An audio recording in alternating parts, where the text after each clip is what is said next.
ಮನಸ್ಸು ಹಗುರವಾಗಿರಬೇಕು ಅಂತಾದರೆ ಶಿವನಿಗೆ ನಮ್ಮ ತಲೆಯನ್ನು ಬಗ್ಗಿಸಬೇಕು. ಹಾಗಾಗಿ 7 ಜನರಷ್ಟೇ ಶಿವನಿಗಿಂತ ಮೇಲಿರುವವರು ತಲೆ ಬಗ್ಗಿಸದವರು. ಕೇವಲ 7. ನೋಡಿ ಶಿವನ ಸ್ಥಾನಮಾನ ಕೇಳಿ. ಎಲ್ಲಿದ್ದಾನೆ ಶಿವ ಅಂತ ಕೇಳಿಕೊಂಡ್ರೆ ಖಾಲಿ ಅವನ ಮೇಲಕ್ಕಿರುವವರು 7 ಜನ. ಅದು ಮೇಲೆ ಅಂತ ಹೇಳಲಿಕ್ಕೆ ಬರುವುದಿಲ್ಲ, ಅದರಲ್ಲಿ 2 ಪಕ್ಕದಲ್ಲೇ ಇದ್ದಾರೆ. ಅವರಿಬ್ಬರು ಪಕ್ಕದಲ್ಲಿ ಇರುವುದರಿಂದ ಮತ್ತೆ ಮೇಲಕ್ಕೆ ಹೋದರೆ 5 ಜನ ಕಾಣ್ತಾರೆ. ಅವನ ಟೀಚರ್ಸ್ಗಳು, ಅವನ ಗುರುಗಳು. ಹೀಗಾಗಿ ಶಿವನಿಗೆ 5 ಯಾಕೆ ಮೋರೆ ಕೇಳಿದರೆ ಅವನು 5 ಮೋರೆಯಿಂದ 5 ನೋಡ್ತಾ ಇದ್ದಾನೆ ಮೇಲಕ್ಕೆ. 5 ಮಾತಾಡಿಸ್ತಾನೆ. 5 ಜನರ ತಪಸ್ಸು ಮಾಡ್ತಾನೆ,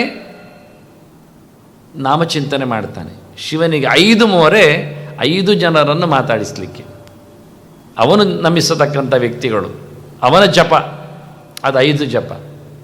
ಅದು ಯಾರೆಲ್ಲ ಕೇಳಿದರೆ, ಒಂದು ವಿಷ್ಣವೇ ನಮಃ ಅಂತಾನೆ. ಶಿವ ಏನು ಜಪ ಮಾಡ್ತಾನೆ ಕೇಳಿದರೆ, ಮತ್ತೊಂದು ಶ್ರೀಯೈ ನಮಃ ಅಂತಾನೆ. ಅವರಿಬ್ಬರು ಲಕ್ಷ್ಮೀನಾರಾಯಣರು, ಜಗತ್ತಿನ ಅತ್ಯಂತ ಎತ್ತರದ ಅಧಿದೇವತೆಗಳು. ನಮಗೆಲ್ಲ ಗೊತ್ತು. ನಿನ್ನೆ ತಾನೆ ನಾನು ಹೇಳಿದ್ದೆ, ಅಲ್ಲಿ ನಾರಾಯಣ ಎಲ್ಲಿದ್ದಾನೆ ಅಂದರೆ ನಡುಗುಡಿಯಲ್ಲಿದ್ದಾನೆ. ಲಕ್ಷ್ಮಿ ಎಲ್ಲಿದ್ದಾಳೆ ಕೇಳಿದರೆ ಸುತ್ತಲೂ ತುಂಬಿದ್ದಾಳೆ ಅಂತ.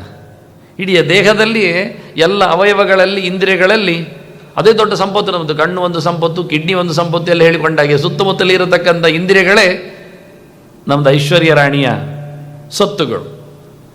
ಹಾಗಾಗಿ ಇವರಿಬ್ಬರು ಭಗವಂತ ನಡುಗುಡಿಯಲ್ಲಿ, ದೇವರು ಹೋದರೆ ಏನಿಲ್ಲ, ಮತ್ತೆ ನಮ್ಮ ಯಾವ ಭಾಗ್ಯಗಳು ಬರುವುದಿಲ್ಲ.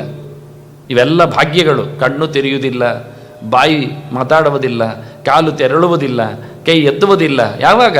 ಒಳಗಿನ ನಾರಾಯಣ ಇಲ್ಲ. ಲಕ್ಷ್ಮಿ ಆಫ್. ನಾರಾಯಣ ಗಟ್ಟಿ ಇದ್ದರೆ ಎಲ್ಲ ಲಕ್ಷ್ಮಿ, ಅಷ್ಟೂ ಲಕ್ಷ್ಮಿಯರು, ಅಷ್ಟಲಕ್ಷ್ಮಿಯರು ನಮ್ಮಲ್ಲೇ ಇದ್ದಾರೆ. ವಿದ್ಯಾಲಕ್ಷ್ಮಿ, ಆರೋಗ್ಯಲಕ್ಷ್ಮಿ, ಧನಲಕ್ಷ್ಮಿ, ಧಾನ್ಯಲಕ್ಷ್ಮಿ. ಇವರಿಬ್ಬರು ರುದ್ರದೇವರಿಗೆ ಅತಿ ಪ್ರಿಯರು. ಹಾಗಾಗಿ ಅವರಿಬ್ಬರ ಜಪ ಅವನು ಮಾಡ್ತಾನೆ. ಅದು 2 ಮುಖ ಆಯಿತು. ಮತ್ತಿನ 2 ಮುಖದಲ್ಲಿ ಬ್ರಹ್ಮ ವಾಯುಗಳನ್ನು. ಬ್ರಹ್ಮಣೇ ನಮಃ, ಪ್ರಾಣೇಶಾಯ ನಮಃ ಅವನ ಜಪದ ಕ್ರಮಗಳು. ಪರಿಪೂರ್ಣನಾದ ಜೀವೋತ್ತಮನಾದ ವ್ಯಕ್ತಿ ಅಂತ ಪರಿಪೂರ್ಣ ಸ್ವತ್ತು ವಿಜ್ಞಾನಮಯ ಕೋಶದವ ಬ್ರಹ್ಮ, ಬ್ರಹ್ಮಾಂಡದ ರಸ. ಅವನ ಜೊತೆಯಲ್ಲಿ ಸಮಾನನಾದವ ಅವನ ಪ್ರಾಣಕ್ಕೆ ಒಡೆಯನ. ಮೃತ್ಯು ದೇವತೆಯ ಪ್ರಾಣ ಯಾರ ಕೈಯಲ್ಲಿ ಉಂಟು ಕೇಳಿದರೆ ಅದು ಪ್ರಾಣೇಶನ ಕೈಯಲ್ಲಿತ್ತು. ಆದ್ದರಿಂದ ಆರಂಭದಲ್ಲಿ ಶ್ರೀಪತಿಯನ್ನು ಚಿಂತನೆ ಮಾಡಿದರೆ ಲಕ್ಷ್ಮೀ ರಮಣನಾಗಿಯೇ ಒಟ್ಟಿಗೆ ಅವನ ಜಪ. ಯಾವುದೇ ಜಪವು ಪ್ರತ್ಯೇಕ ಇಲ್ಲ. ನಾರಾಯಣ ಜಪ ಮಾಡಿದರೂ ನಾರ ಅಂದರೆ ನೀರೇ, ಲಕ್ಷ್ಮಿ ಒಟ್ಟಿಗೆ ಇದ್ದಾಳೆ. ಎಲ್ಲ ಜಪದ ಕ್ರಮ ಹಾಗೆ. ಹಾಗಾಗಿ ಸರಸ್ವತಿ ಭಾರತೀಯರು ಅವನಿಗಿಂತ ಮೇಲಿನವರು, ಮುಗಿದೋಯಿತು. ಹಾಗಾಗಿ ಇಷ್ಟು. ಮತ್ತೆ ಇವರಿಬ್ಬರು ಗರುಡ ಮತ್ತು ಶೇಷ ಅವನ ಅಕ್ಕಪಕ್ಕದವರು. ಗರುಡ ಭಗವಂತನ ವಾಹನನಿದ್ದಾನೆ, ಶೇಷ ಭಗವಂತನ ಹಾಸಿಗೆ ಇದ್ದಾನೆ. ಹೀಗಾಗಿ ಗರುಡ ಮತ್ತು ಶೇಷರಿಬ್ಬರು ಅವನ ಅಕ್ಕಪಕ್ಕದವರು. ವಾಸ್ತವವಾಗಿ ಹೇಳಿದರೆ ಶಿವನೇ ಶೇಷ. ಅಂದರೆ ಈಗ ಅಲ್ಲ, ಮುಂದಕ್ಕೆ. ಇಬ್ಬರು ವ್ಯಕ್ತಿಗಳಿಗೆ ದೇವತೆಗಳಲ್ಲಿ 2 ಅವಕಾಶ. ಒಂದು ಪ್ರಾಣನಿಗೆ, ಮತ್ತೊಂದು ಶಿವನಿಗೆ. ನಾವು ಯಾವುದನ್ನು ತ್ರಿಮೂರ್ತಿಗಳು ಅಂತ ಕರಿತೇವೆ, ಬ್ರಹ್ಮ ವಿಷ್ಣು ಮಹೇಶ್ವರರು ಅಂತ, ಇವರ ವಿಶೇಷಾಂಶ ಏನು ಕೇಳಿದರೆ, ಬ್ರಹ್ಮ ಎನ್ನುವುದು ಮುಂದಿನ ಹಂತ, ಶಿವ ಎನ್ನುವುದು ಹಿಂದಿನ ಹಂತ, ನಾರಾಯಣ ಮಾಮೂಲಿ. ಬ್ರಹ್ಮನಿಗೂ 2 ರೋಲು ದೇವರ ಸೇವೆಯಲ್ಲಿ, ಶಿವನಿಗೂ 2 ರೋಲು ದೇವರ ಕೈಂಕರ್ಯದಲ್ಲಿ. ಇನ್ಯಾವ ದೇವತೆಗಳು ಹೀಗಿಲ್ಲ. ಇವರಿಬ್ಬರಿಗೆ ಮಾತ್ರ 2 ಸರ್ತಿ ಬಂದು ದೇವರ ಸೇವೆ ಮಾಡಲಿಕ್ಕೆ ಅವಕಾಶ ಕೊಟ್ಟಿದ್ದಾರೆ. ಇವರು ಕಲ್ಪಪೂರ್ತಿ ಇರುವವರು, ಚೇಂಜ್ ಆಗದವರು. ಇಂದ್ರ ಚೇಂಜ್ ಆಗ್ತಾನೆ, ಸೂರ್ಯ ಚೇಂಜ್ ಆಗ್ತಾನೆ, ಬ್ರಹ್ಮನ ದಿನದಲ್ಲಿ, ಬ್ರಹ್ಮನ ವರ್ಷಗಳಲ್ಲಿ, ಬ್ರಹ್ಮನ ಆಯುಷ್ಯದಲ್ಲಿ, ಬ್ರಹ್ಮಾಂಡದ ಗತಿಯಲ್ಲಿ. ಆದರೆ ಒಂದು ಬ್ರಹ್ಮಾಂಡಕ್ಕೆ ಒಬ್ಬನೇ ಅರಸ, ಅವನೇ ಬ್ರಹ್ಮ. ಒಂದು ಬ್ರಹ್ಮಾಂಡದಲ್ಲಿ ಒಬ್ಬನೇ ರುದ್ರ, ಅವನೇ ರುದ್ರ, ನೋಚೆ. ಹಾಗಾಗಿ ಆ ರುದ್ರನಿಗೆ ಮುಂದಿನ ಕಲ್ಪದಲ್ಲಿ ಇನ್ನೊಂದು ಬ್ರಹ್ಮ ಬಂದಾಗ ಅವನೇನು ಕೆಲಸ ಕೇಳಿದರೆ, ಅವನಿಗೆ ಶೇಷನಾಗುವ ಕೆಲಸ, ಭಗವಂತನ ಹಾಸುಗೆ ಆಗುವ ಕೆಲಸ ಅವನಿಗೆ. ಈಗ ಶಿವ ಇದ್ದಾನೆ, ಪಾರ್ವತಿಯ ರಮಣ ಇದ್ದಾನೆ, ಗಣಪತಿಯ ಅಪ್ಪ ಇದ್ದಾನೆ, ಸುಬ್ರಹ್ಮಣ್ಯನ ತಂದೆಯಾಗಿದ್ದಾನೆ. ಅವನು ಮುಂದಿನ ಬ್ರಹ್ಮಾಂಡಕ್ಕೆ ಬಂದಾಗ, ಮುಂದಿನ ಬ್ರಹ್ಮ ಅರಸನಾಗಿ ನಿಂತಾಗ ಇವನು ಶೇಷನಾಗಿ ದೇವರ ಹಾಸಿಗೆಯಾಗಿ ಬರ್ತಾನೆ, ಆಸನನಾಗಿ ನಿಲ್ತಾನೆ. ಇದು ಕ್ರಮ. ಮುಂದೆ ಯಾರು ಬ್ರಹ್ಮನಾಗಿ ಬರ್ತಾನೆ ಕೇಳಿದರೆ, ಇವತ್ತು ಯಾರು ಪ್ರಾಣ ಇದ್ದಾನೆ, ಉಸಿರಿನ ದೇವತೆ ಇದ್ದಾನೆ, ವಾಯುದೇವರಂತ ಯಾರನ್ನು ಕರಿತೇವೆ ನಾವು, ಭಾರತೀಯ ಅರಸ, ಅವನು ಮುಂದಿನ ಕಲ್ಪದಲ್ಲಿ ಬ್ರಹ್ಮನಾಗಿ ಬರ್ತಾನೆ. ಆದ್ದರಿಂದ ಇವತ್ತಿನ ಪ್ರಾಣ ಮತ್ತು ಇವತ್ತಿನ ಶಿವ, ಮುಂದಿನ ಬ್ರಹ್ಮ, ಮುಂದಿನ ಶೇಷ. ಹಾಗಾಗಿ ಭಗವಂತನ ಪಕ್ಕದಲ್ಲಿರತಕ್ಕ ಬ್ರಹ್ಮ ಮತ್ತು ಮಹೇಶ್ವರರ ಸ್ಥಾನಮಾನ ಏನು ಕೇಳಿದರೆ, ಅವರಿಬ್ಬರು ಎರಡೆರಡು ಸರ್ತಿ ದೇವರ ಹತ್ತಿರದಲ್ಲಿ ಎರಡೆರಡು ಬ್ರಹ್ಮಕಲ್ಪಗಳಲ್ಲಿ ಎರಡೆರಡು ಬ್ರಹ್ಮಾಂಡವನ್ನು ಕಾಣುವವರು, ನೋಡುವವರು. ಅದು ವಿಶೇಷ. ಹಾಗಾಗಿ ಶಿವ ಬಹಳ ಕಮ್ಮಿ ಆಗಲಿಲ್ಲ. ಹಾಗಾಗಿ ಅವನು ಮುಂದಿನ ಶೇಷನಾಗ್ತಾನೆ, ದೇವರ ಹತ್ತಿರದ ಸೇವೆಗೆ ಬರ್ತಾನೆ. ಆದ್ದರಿಂದ ಅವರಿಬ್ಬರು ಸಮಾನರು ಯೋಗ್ಯತೆಯಲ್ಲಿ. ಆದರೆ ಇವತ್ತು ಶಿವ ಇದ್ದಾನೆ, ನಾಳೆ ಶೇಷನಾಗ್ತಾನೆ ಅಂತ ಒಂದು ಕಲ್ಪ ಸಾಧನೆಯಲ್ಲಿ ಹಿಂದಕ್ಕಷ್ಟೇ ದೇವರ ಸೇವೆಯಲ್ಲಿ. ಹಾಗೆ ಪ್ರಾಣ ಯೋಗ್ಯತೆಯಲ್ಲಿ. ಆದರೆ ಇವತ್ತು ಪ್ರಾಣ ಇದ್ದಾನೆ, ನಾಳೆ ಬ್ರಹ್ಮನಾಗುವುದು ಅಂದಾಗ ಹುಟ್ಟಿ ನಾಭಿಯ ಕಮಲದಲ್ಲಿ. ಪ್ರಾಣ ನಾಭಿಯ ಕಮಲದಲ್ಲಿ ಬರಲಿಲ್ಲ, ಯೋಚನೆ ಮಾಡಿಕೊಳ್ಳಿ. ಬ್ರಹ್ಮ ಮಾತ್ರ ಬಂದದ್ದು. ಬ್ರಹ್ಮ ಬರಲಿಕ್ಕೆ ಅವಕಾಶ ಉಂಟು, ವಿಶೇಷ. ಅದು ಬ್ರಹ್ಮನ ವಿಶೇಷ ರೋಲ್ ಏನು ಕೇಳಿದರೆ, ಅದು ಒಬ್ಬನಿಗೆ ಬ್ರಹ್ಮನಿಗಿರುವಂಥದ್ದು. ಯಾವ ಬ್ರಹ್ಮನಿಗೆ ಸಮಾನವಾದ 100 ಜನ ಇದ್ದಾರೆ, ರುಜುಗಳು ಅಂತ ಕರೆಯುವವರು. ಅದಕ್ಕೆ ಇರತಕ್ಕಂಥ ರಾಶಿ ಗಣಗಳಿವೆ. ಆದರೆ ಯಾವ ಗಣಗಳಲ್ಲಿಯೂ ನಾಭಿಕಮಲದಲ್ಲಿ ಉತ್ಪತ್ತಿ ಇಲ್ಲ. ಅದಾಗುವುದು ಕೊನೆಯ ಹೊತ್ತಿನಲ್ಲಿ ಬ್ರಹ್ಮನಾಗಿ ಬಂದಾಗ ಮಾತ್ರ. ಆಗಲೇ ಶಿವನದ್ದು ಕ್ರಮ ಉತ್ಪತ್ತಿಯಾಗುವ ರೀತಿ. ಭಗವಂತನ ಲಲಾಟ ಸ್ಥಾನದಲ್ಲಿ ಬರ್ತಾನೆ. ಅಷ್ಟೇ ಅಲ್ಲದೆ ಚತುರ್ಮುಖ ನಾಭಿಕಮಲದಲ್ಲಿ ಹುಟ್ಟಿರ್ತಾನೆ. ಚತುರ್ಮುಖನಿಂದ ರುದ್ರದೇವ ಹುಟ್ಟಿರ್ತಾನೆ. ಬಹಳ ಸುಂದರವಾದ ಒಂದು ಪ್ರಕ್ರಿಯೆ ಯಾವುದು ಕೇಳಿದರೆ, ಮಹಾಭಾರತ ಹೇಳ್ತದೆ, ರುದ್ರಂ ಶಮಾಶ್ರಿತಾ ದೇವಾ ರುದ್ರೋ ಬ್ರಹ್ಮಾಣಮಾಶ್ರಿತ ಬ್ರಹ್ಮ ಮಾಮಾಶ್ರಿತೋ ನಿತ್ಯಂ ನಾಹಂ ಕಂಚಿದುಪಾಶ್ರಿತ. ಇದು ಕೃಷ್ಣನ ಮಾತು, ದೇವರ ಮಾತು. ಏನು ಹೇಳ್ತಾನವನು? ಎಲ್ಲ ದೇವತೆಗಳು ಯಾರ ಅಂಕೆಯಲ್ಲಿದ್ದಾರೆ ಕೇಳಿದರೆ ರುದ್ರನ ಅಂಕೆಯಲ್ಲಿದ್ದಾರೆ. ಡಿಪೆಂಡ್ಸ್. ರುದ್ರ ಹೇಳಿದಾಗೆ ಕಂಟ್ರೋಲ್. ರುದ್ರ ಯಾರ ಕೈಯಲ್ಲಿದ್ದಾನೆ ಕೇಳಿದರೆ, ರುದ್ರ ಬ್ರಹ್ಮದೇವನ ಕೈಯಲ್ಲಿದ್ದಾನೆ. ಬ್ರಹ್ಮ ಯಾರ ಕೈಯಲ್ಲಿದ್ದಾನೆ ಕೇಳಿದರೆ, ಬ್ರಹ್ಮ ನಾರಾಯಣನ ಕೈಯಲ್ಲಿದ್ದಾನೆ. ಮತ್ತು ನಾರಾಯಣ ಯಾರ ಕೈಯಲ್ಲಿದ್ದಾನೆ? ಅದೆಲ್ಲ ಕೇಳಲಿಕ್ಕೆ ಹೋಗಬೇಡ. ಯಾಕೆ ನಾರಾಯಣ ಯಾರ ಕೈಯಲ್ಲಿ ಇಲ್ಲ. ಮಾಧಿಪ್ರಾಕ್ಷಿ ಅಂತಾರೆ, ಜೋರ್ಜ್ ಮಾಡ್ತಾರೆ, ಗಲಾಟೆ ಮಾಡ್ತಾ ಇರುವಾಗ, ಸಮೀಕ್ಷೆ ಮಾಡ್ತಾ ಇರುವಾಗ ಮುಂದೆ ಹೇಳಿ ಮತ್ತೆ ಹೇಳಿ ಕೇಳಿದರೆ, ಇಲ್ಲ, ನಾರಾಯಣ ಯಾರಲ್ಲಿಲ್ಲ. ಸ್ವಯಂಹಿಮ್ನಿ ಪ್ರತಿಷ್ಠಿತ. ಭಗವಂತ ಅವನ ಪಾಡಿನಲ್ಲೇ ಇದ್ದಾನೆ. ಅವನು ಯಾರು ಅಧಿಕಾರಿಗಳು ಇಲ್ಲ, ಆಧಾರರು ಇಲ್ಲ. ಹೀಗಾಗಿ ಮುಖ್ಯನಾದಂತಹ ಭಗವಂತ, ಭಗವಂತನ ಕೈ ಕೆಳಗೆ ಬ್ರಹ್ಮ, ಬ್ರಹ್ಮನ ಕೈ ಕೆಳಗೆ ರುದ್ರ. ಮುಖ್ಯನಾದ ಭಗವಂತ, ಅವನ ಪಕ್ಕದಲ್ಲೇ ಮಹಾಲಕ್ಷ್ಮಿ, ಅವರೀರ್ವರ ಕೈ ಕೆಳಗೆ ಬ್ರಹ್ಮ, ಅವನ ಕೈಯಲ್ಲಿ ಸರಸ್ವತಿ, ಅವರೀರ್ವರು ಬ್ರಹ್ಮ ಸರಸ್ವತಿಯರು, ಅವರ ಕೈ ಕೆಳಗೆ ರುದ್ರ ಪಾರ್ವತಿಯರು. ಇವತ್ತು ನಾವು ರುದ್ರನ ಶಿವನ ರೋಲ್ ನೋಡುತ್ತೇವೆ ಅಂದರೆ ಎಷ್ಟು ಎತ್ತರದಲ್ಲಿದ್ದಾನೆ. ಹಾಗಾಗಿ ದೊಡ್ಡ ಪ್ರಶ್ನೆ ಕೇಳಿಬಿಟ್ರವರು, ರುದ್ರದೇವನಿಗೆ ನಮಸ್ಕಾರ ಮಾಡದೇ ಇದ್ದರೆ ಏನು ವಿಶೇಷವಾದಂತಹ ಲಾಭವನ್ನು ಪಡಿತಾನೆ ಅಂತ. ಎಲ್ಲ ಲಾಸ್ ಆಗ್ತದೆ. ಮನಸ್ಸು ಒಂದು ಸರಿ ಇಲ್ಲ ಅಂತಾದರೆ ಯಾವ ಇಂದ್ರಿಯಗಳು ಕೆಲಸ ಮಾಡುವುದಿಲ್ಲ.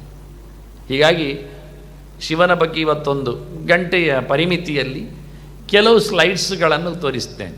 ನಿಜವಾಗಿ ಆ ದೊಡ್ಡ ಸ್ಕ್ರೀನಲ್ಲಿ ಬರಬೇಕಿತ್ತು, ಎಲ್ಲರೂ ಕೂತಾಗ ಕಾಣ್ತಿತ್ತು. ಹಾಗಾಗಿದ್ದು ಸಣ್ಣದರಲ್ಲಿ ಕಾಣುವಾಗ ಕಾಣದಿದ್ದರೆ ಬಹಳ ದೂರದಲ್ಲಿದ್ದವರು ಹತ್ತಿರ ಬರಬೇಕಾಗ್ತದೆ ಅಷ್ಟೇ.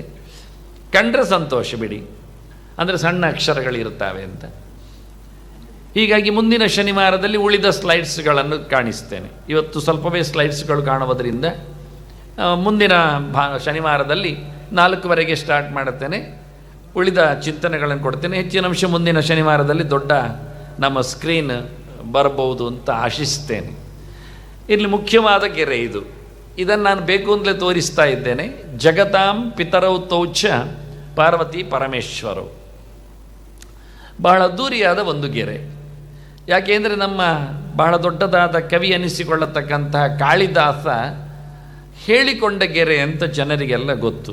ಜಗತ ಪಿತರೋ ಒಂದೇ ಪಾರ್ವತಿ ಪರಮೇಶ್ವರವು ಅಂತ ಅವನ ಮಾತು ವಾಸ್ತವವಾಗಿ ವಾಗರ್ಥ ವಿವ ಸಂಪೃಕ್ತ ವಾಗರ್ಥ ಪ್ರತಿಪತ್ತಯೇ ಅಂತ ಓದಿಕೊಳ್ಳುವವರಿಗೆ, ರಘುವಂಶ ಓದಿಕೊಳ್ಳುವವರಿಗೆ, ಅಂದರೆ ಮಹಾಕಾವ್ಯ ಓದಿಕೊಳ್ಳುವವರಿಗೆ, ಕಾಳಿದಾಸ ಗೊತ್ತಿದ್ದವರಿಗೆ ಈ ಗೆರೆ ಅಂದರೆ ಭಾರಿ ತುಂಬ ಕೆಲಸ ಮಾಡಿದವರವರು.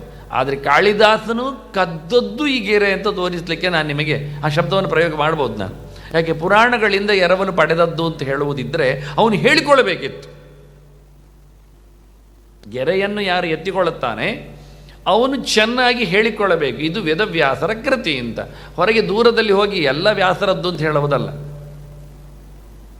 ಎರಡೆರಡು ಕಡೆಗಳಲ್ಲಿ ಇರತಕ್ಕ ಗೆರೆಗಳನ್ನು ಗುರುತಿಸಿದ್ದೆ ನಾನು, ಒಂದು ಬ್ರಹ್ಮಾಂಡ ಪುರಾಣದಲ್ಲಿ, ಒಂದು ಬ್ರಹ್ಮವೈವರ್ತದಲ್ಲಿ.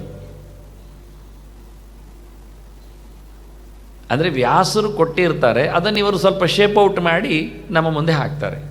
ನಾನು ಎಷ್ಟು ಕಂಪೇರ್ ಸ್ಟಡಿ ಮಾಡಬಹುದು ಕೇಳಿದರೆ, ವೇದವ್ಯಾಸರ ಒಂದು ಕಡೆಯಲ್ಲಿ ಪುರಾಣಗಳ ಗೆರೆಗಳು, ನಮ್ಮ ಸೋ ಕಾಲ್ಡ್ ಕವಿಗಳ ಕೆಲವು ಗೆರೆಗಳು, ಇದನ್ನು ಒಟ್ಟು ತೋರಿಸಿ ನಾನು ಅದನ್ನು ತುಲನಾತ್ಮಕವಾಗಿ ಸಮೀಕ್ಷೆ ಮಾಡಿ ಏನು ವೇದವ್ಯಾಸರ ಗತ್ತಿದೆ ಅಂತೇಳಿ ಅಲಂಕಾರಿಕವಾಗಿ, ಸಾಂಸ್ಕೃತಿಕವಾಗಿ, ಅದರಲ್ಲಿರತಕ್ಕಂಥ ಸೈದ್ಧಾಂತಿಕವಾಗಿ ಮೌಲ್ಯಗಳನ್ನು ಹೇಳಬಲ್ಲೆ, ಹೇಳಬಲ್ಲೆ. ಅದು ಇವತ್ತಿನವರೆಗೆ ಆಗಲಿಲ್ಲ. ಅದೇ ಒಂದು ದೊಡ್ಡ PhD ವಾಸ್ತವವಾಗಿ. ಪುರಾಣ ಮತ್ತು ಕಾವ್ಯಗಳ, ಅಂದರೆ ಕಾವ್ಯದಲ್ಲಿ ಪುರಾಣ ಸೊತ್ತುಗಳಿದ್ದಲ್ಲಿ ಕಾವ್ಯಗಳ ಒಂದು ಸಾಕೂತವಾದ, ಸೈದ್ಧಾಂತಿಕವಾದ, ಸತ್ಯನಿಷ್ಠವಾದ, ಪ್ರಾಮಾಣಿಕವಾದ ಒಂದು ವಿಮರ್ಶೆ ಮಾಡಿದರೆ ಎಲ್ಲ ಕವಿಗಳು ಎಲ್ಲಿದ್ದಾರೆ ಅರ್ಥ ಆಗ್ತದೆ. ನಮಗೆ ವೇದವ್ಯಾಸರ ಮಾತು ಸಿಗದೆ ಕವಿಗಳದ್ದೇ ದೊಡ್ಡದು ಅದ್ಭುತ ಅನಿಸಿಕೊಂಡಾಗ, ಶುದ್ಧವಾದ ಗುಡ್ಡೆಯಲ್ಲಿ ಮೆಂದ ದನದ ಹಾಲನ್ನು ಹಾಗೆಯೇ ಬೇಯಿಸಿ ಕಾಯಿಸಿ ಕುಡಿದವ ಎಷ್ಟು ಖುಷಿ ಪಡ್ತಾನೆ ಅನ್ನೋದು ಯಾರಿಗೆ ಗೊತ್ತಿಲ್ಲ. ಐಸ್ ಕ್ರೀಮ್ ತಿಂದವ ಅಂತ ಹೇಳಿಕೊಂಡು ಖುಷಿ ಪಡ್ತಾನಲ್ಲ, ಚಪ್ಪರಿಸ್ತಾನಲ್ಲ, ನಿಜವಾಗಿ ಅವನು ಮೂರ್ಖ, ದಡ್ಡ.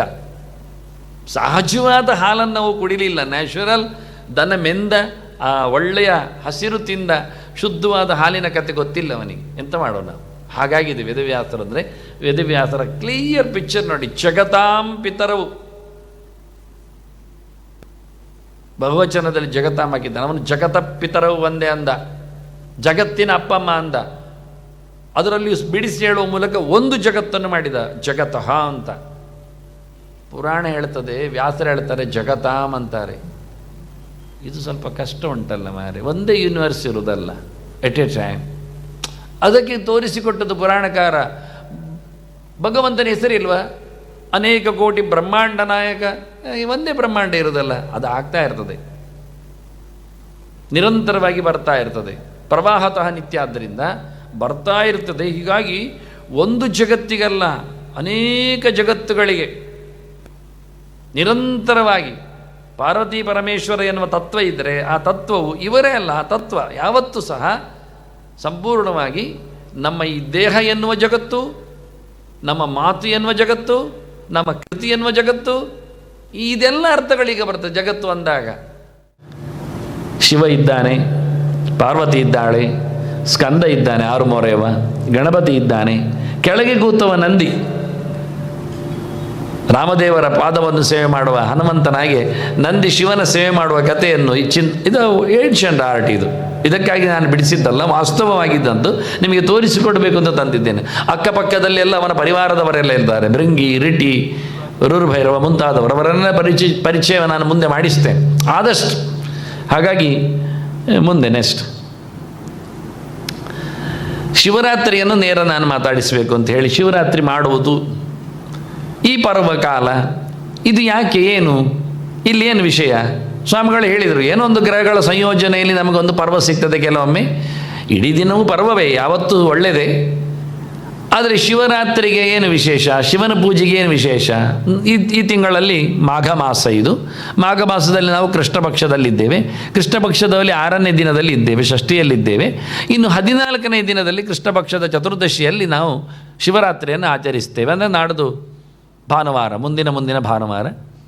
ಏನು ವಿಶೇಷ ಅಂತ ಹೇಳುವುದಕ್ಕೆ ನಾರದ ಪುರಾಣದಲ್ಲಿ ಒಂದು ಮಾತಿದೆ, ಮಾಘ ಕೃಷ್ಣ ಚತುರ್ದಶ್ಯಾಂ ಆದಿದೇವೋ ಮಹಾನಿಶಿ ಶಿವಲಿಂಗತಯ ಉದ್ಭೂತ ಕೋಟಿ ಸೂರ್ಯ ಸಮಪ್ರಭ ಅಂತ. ಇದನ್ನು ನೀವು ಯಾರು ಹೇಳುವುದಿಲ್ಲ. ಮಾಘ ಕೃಷ್ಣ ಚತುರ್ದಶಿಯಲ್ಲಿ ಶಿವರಾತ್ರಿ ಅಂದರೆ ಎಂಥದ್ದು?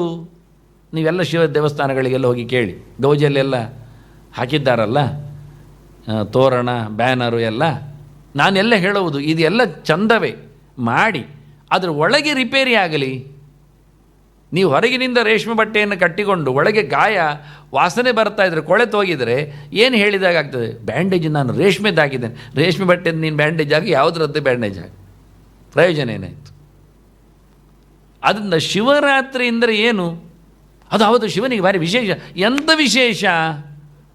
ನೀವು ಮಾಡಿದ್ದೇ ವಿಶೇಷ. ನಾನು ಒಪ್ತೇನೆ, ಒಳ್ಳೆಯದೇ ಮಾಡುವ, ಹೇಳಿ ಯಾರಿಗೆ ದೊಡ್ಡ ವ್ಯಕ್ತಿಯವನ್ನ ಹೇಳಿ ಆಯ್ತು ಎಲ್ಲಿದ್ದಾನೆ ಅಂತ. ಆವತ್ತು ಶಿವ ಲಿಂಗಾಕಾರದಲ್ಲಿ ಉದ್ಭವ ಆದ ದಿನ ಅಂತ ಹೇಳ್ತಾ ಇದೆ ನಾರದ ಪುರಾಣದಲ್ಲಿ. ನಮಗೆಲ್ಲ ಸೋರಿಸಿರುವುದು ವೇದವ್ಯಾಸರು ಹೇಳಿತು. ನಾವೊಂದು ಮೊದಲು ಹೇಳ್ತೇನೆ, ನಾನು ಪ್ರತಿಜ್ಞೆ ಮಾಡ್ತೇನೆ, ಪ್ರಮಾಣೀಕರಿಸ್ತೇನೆ.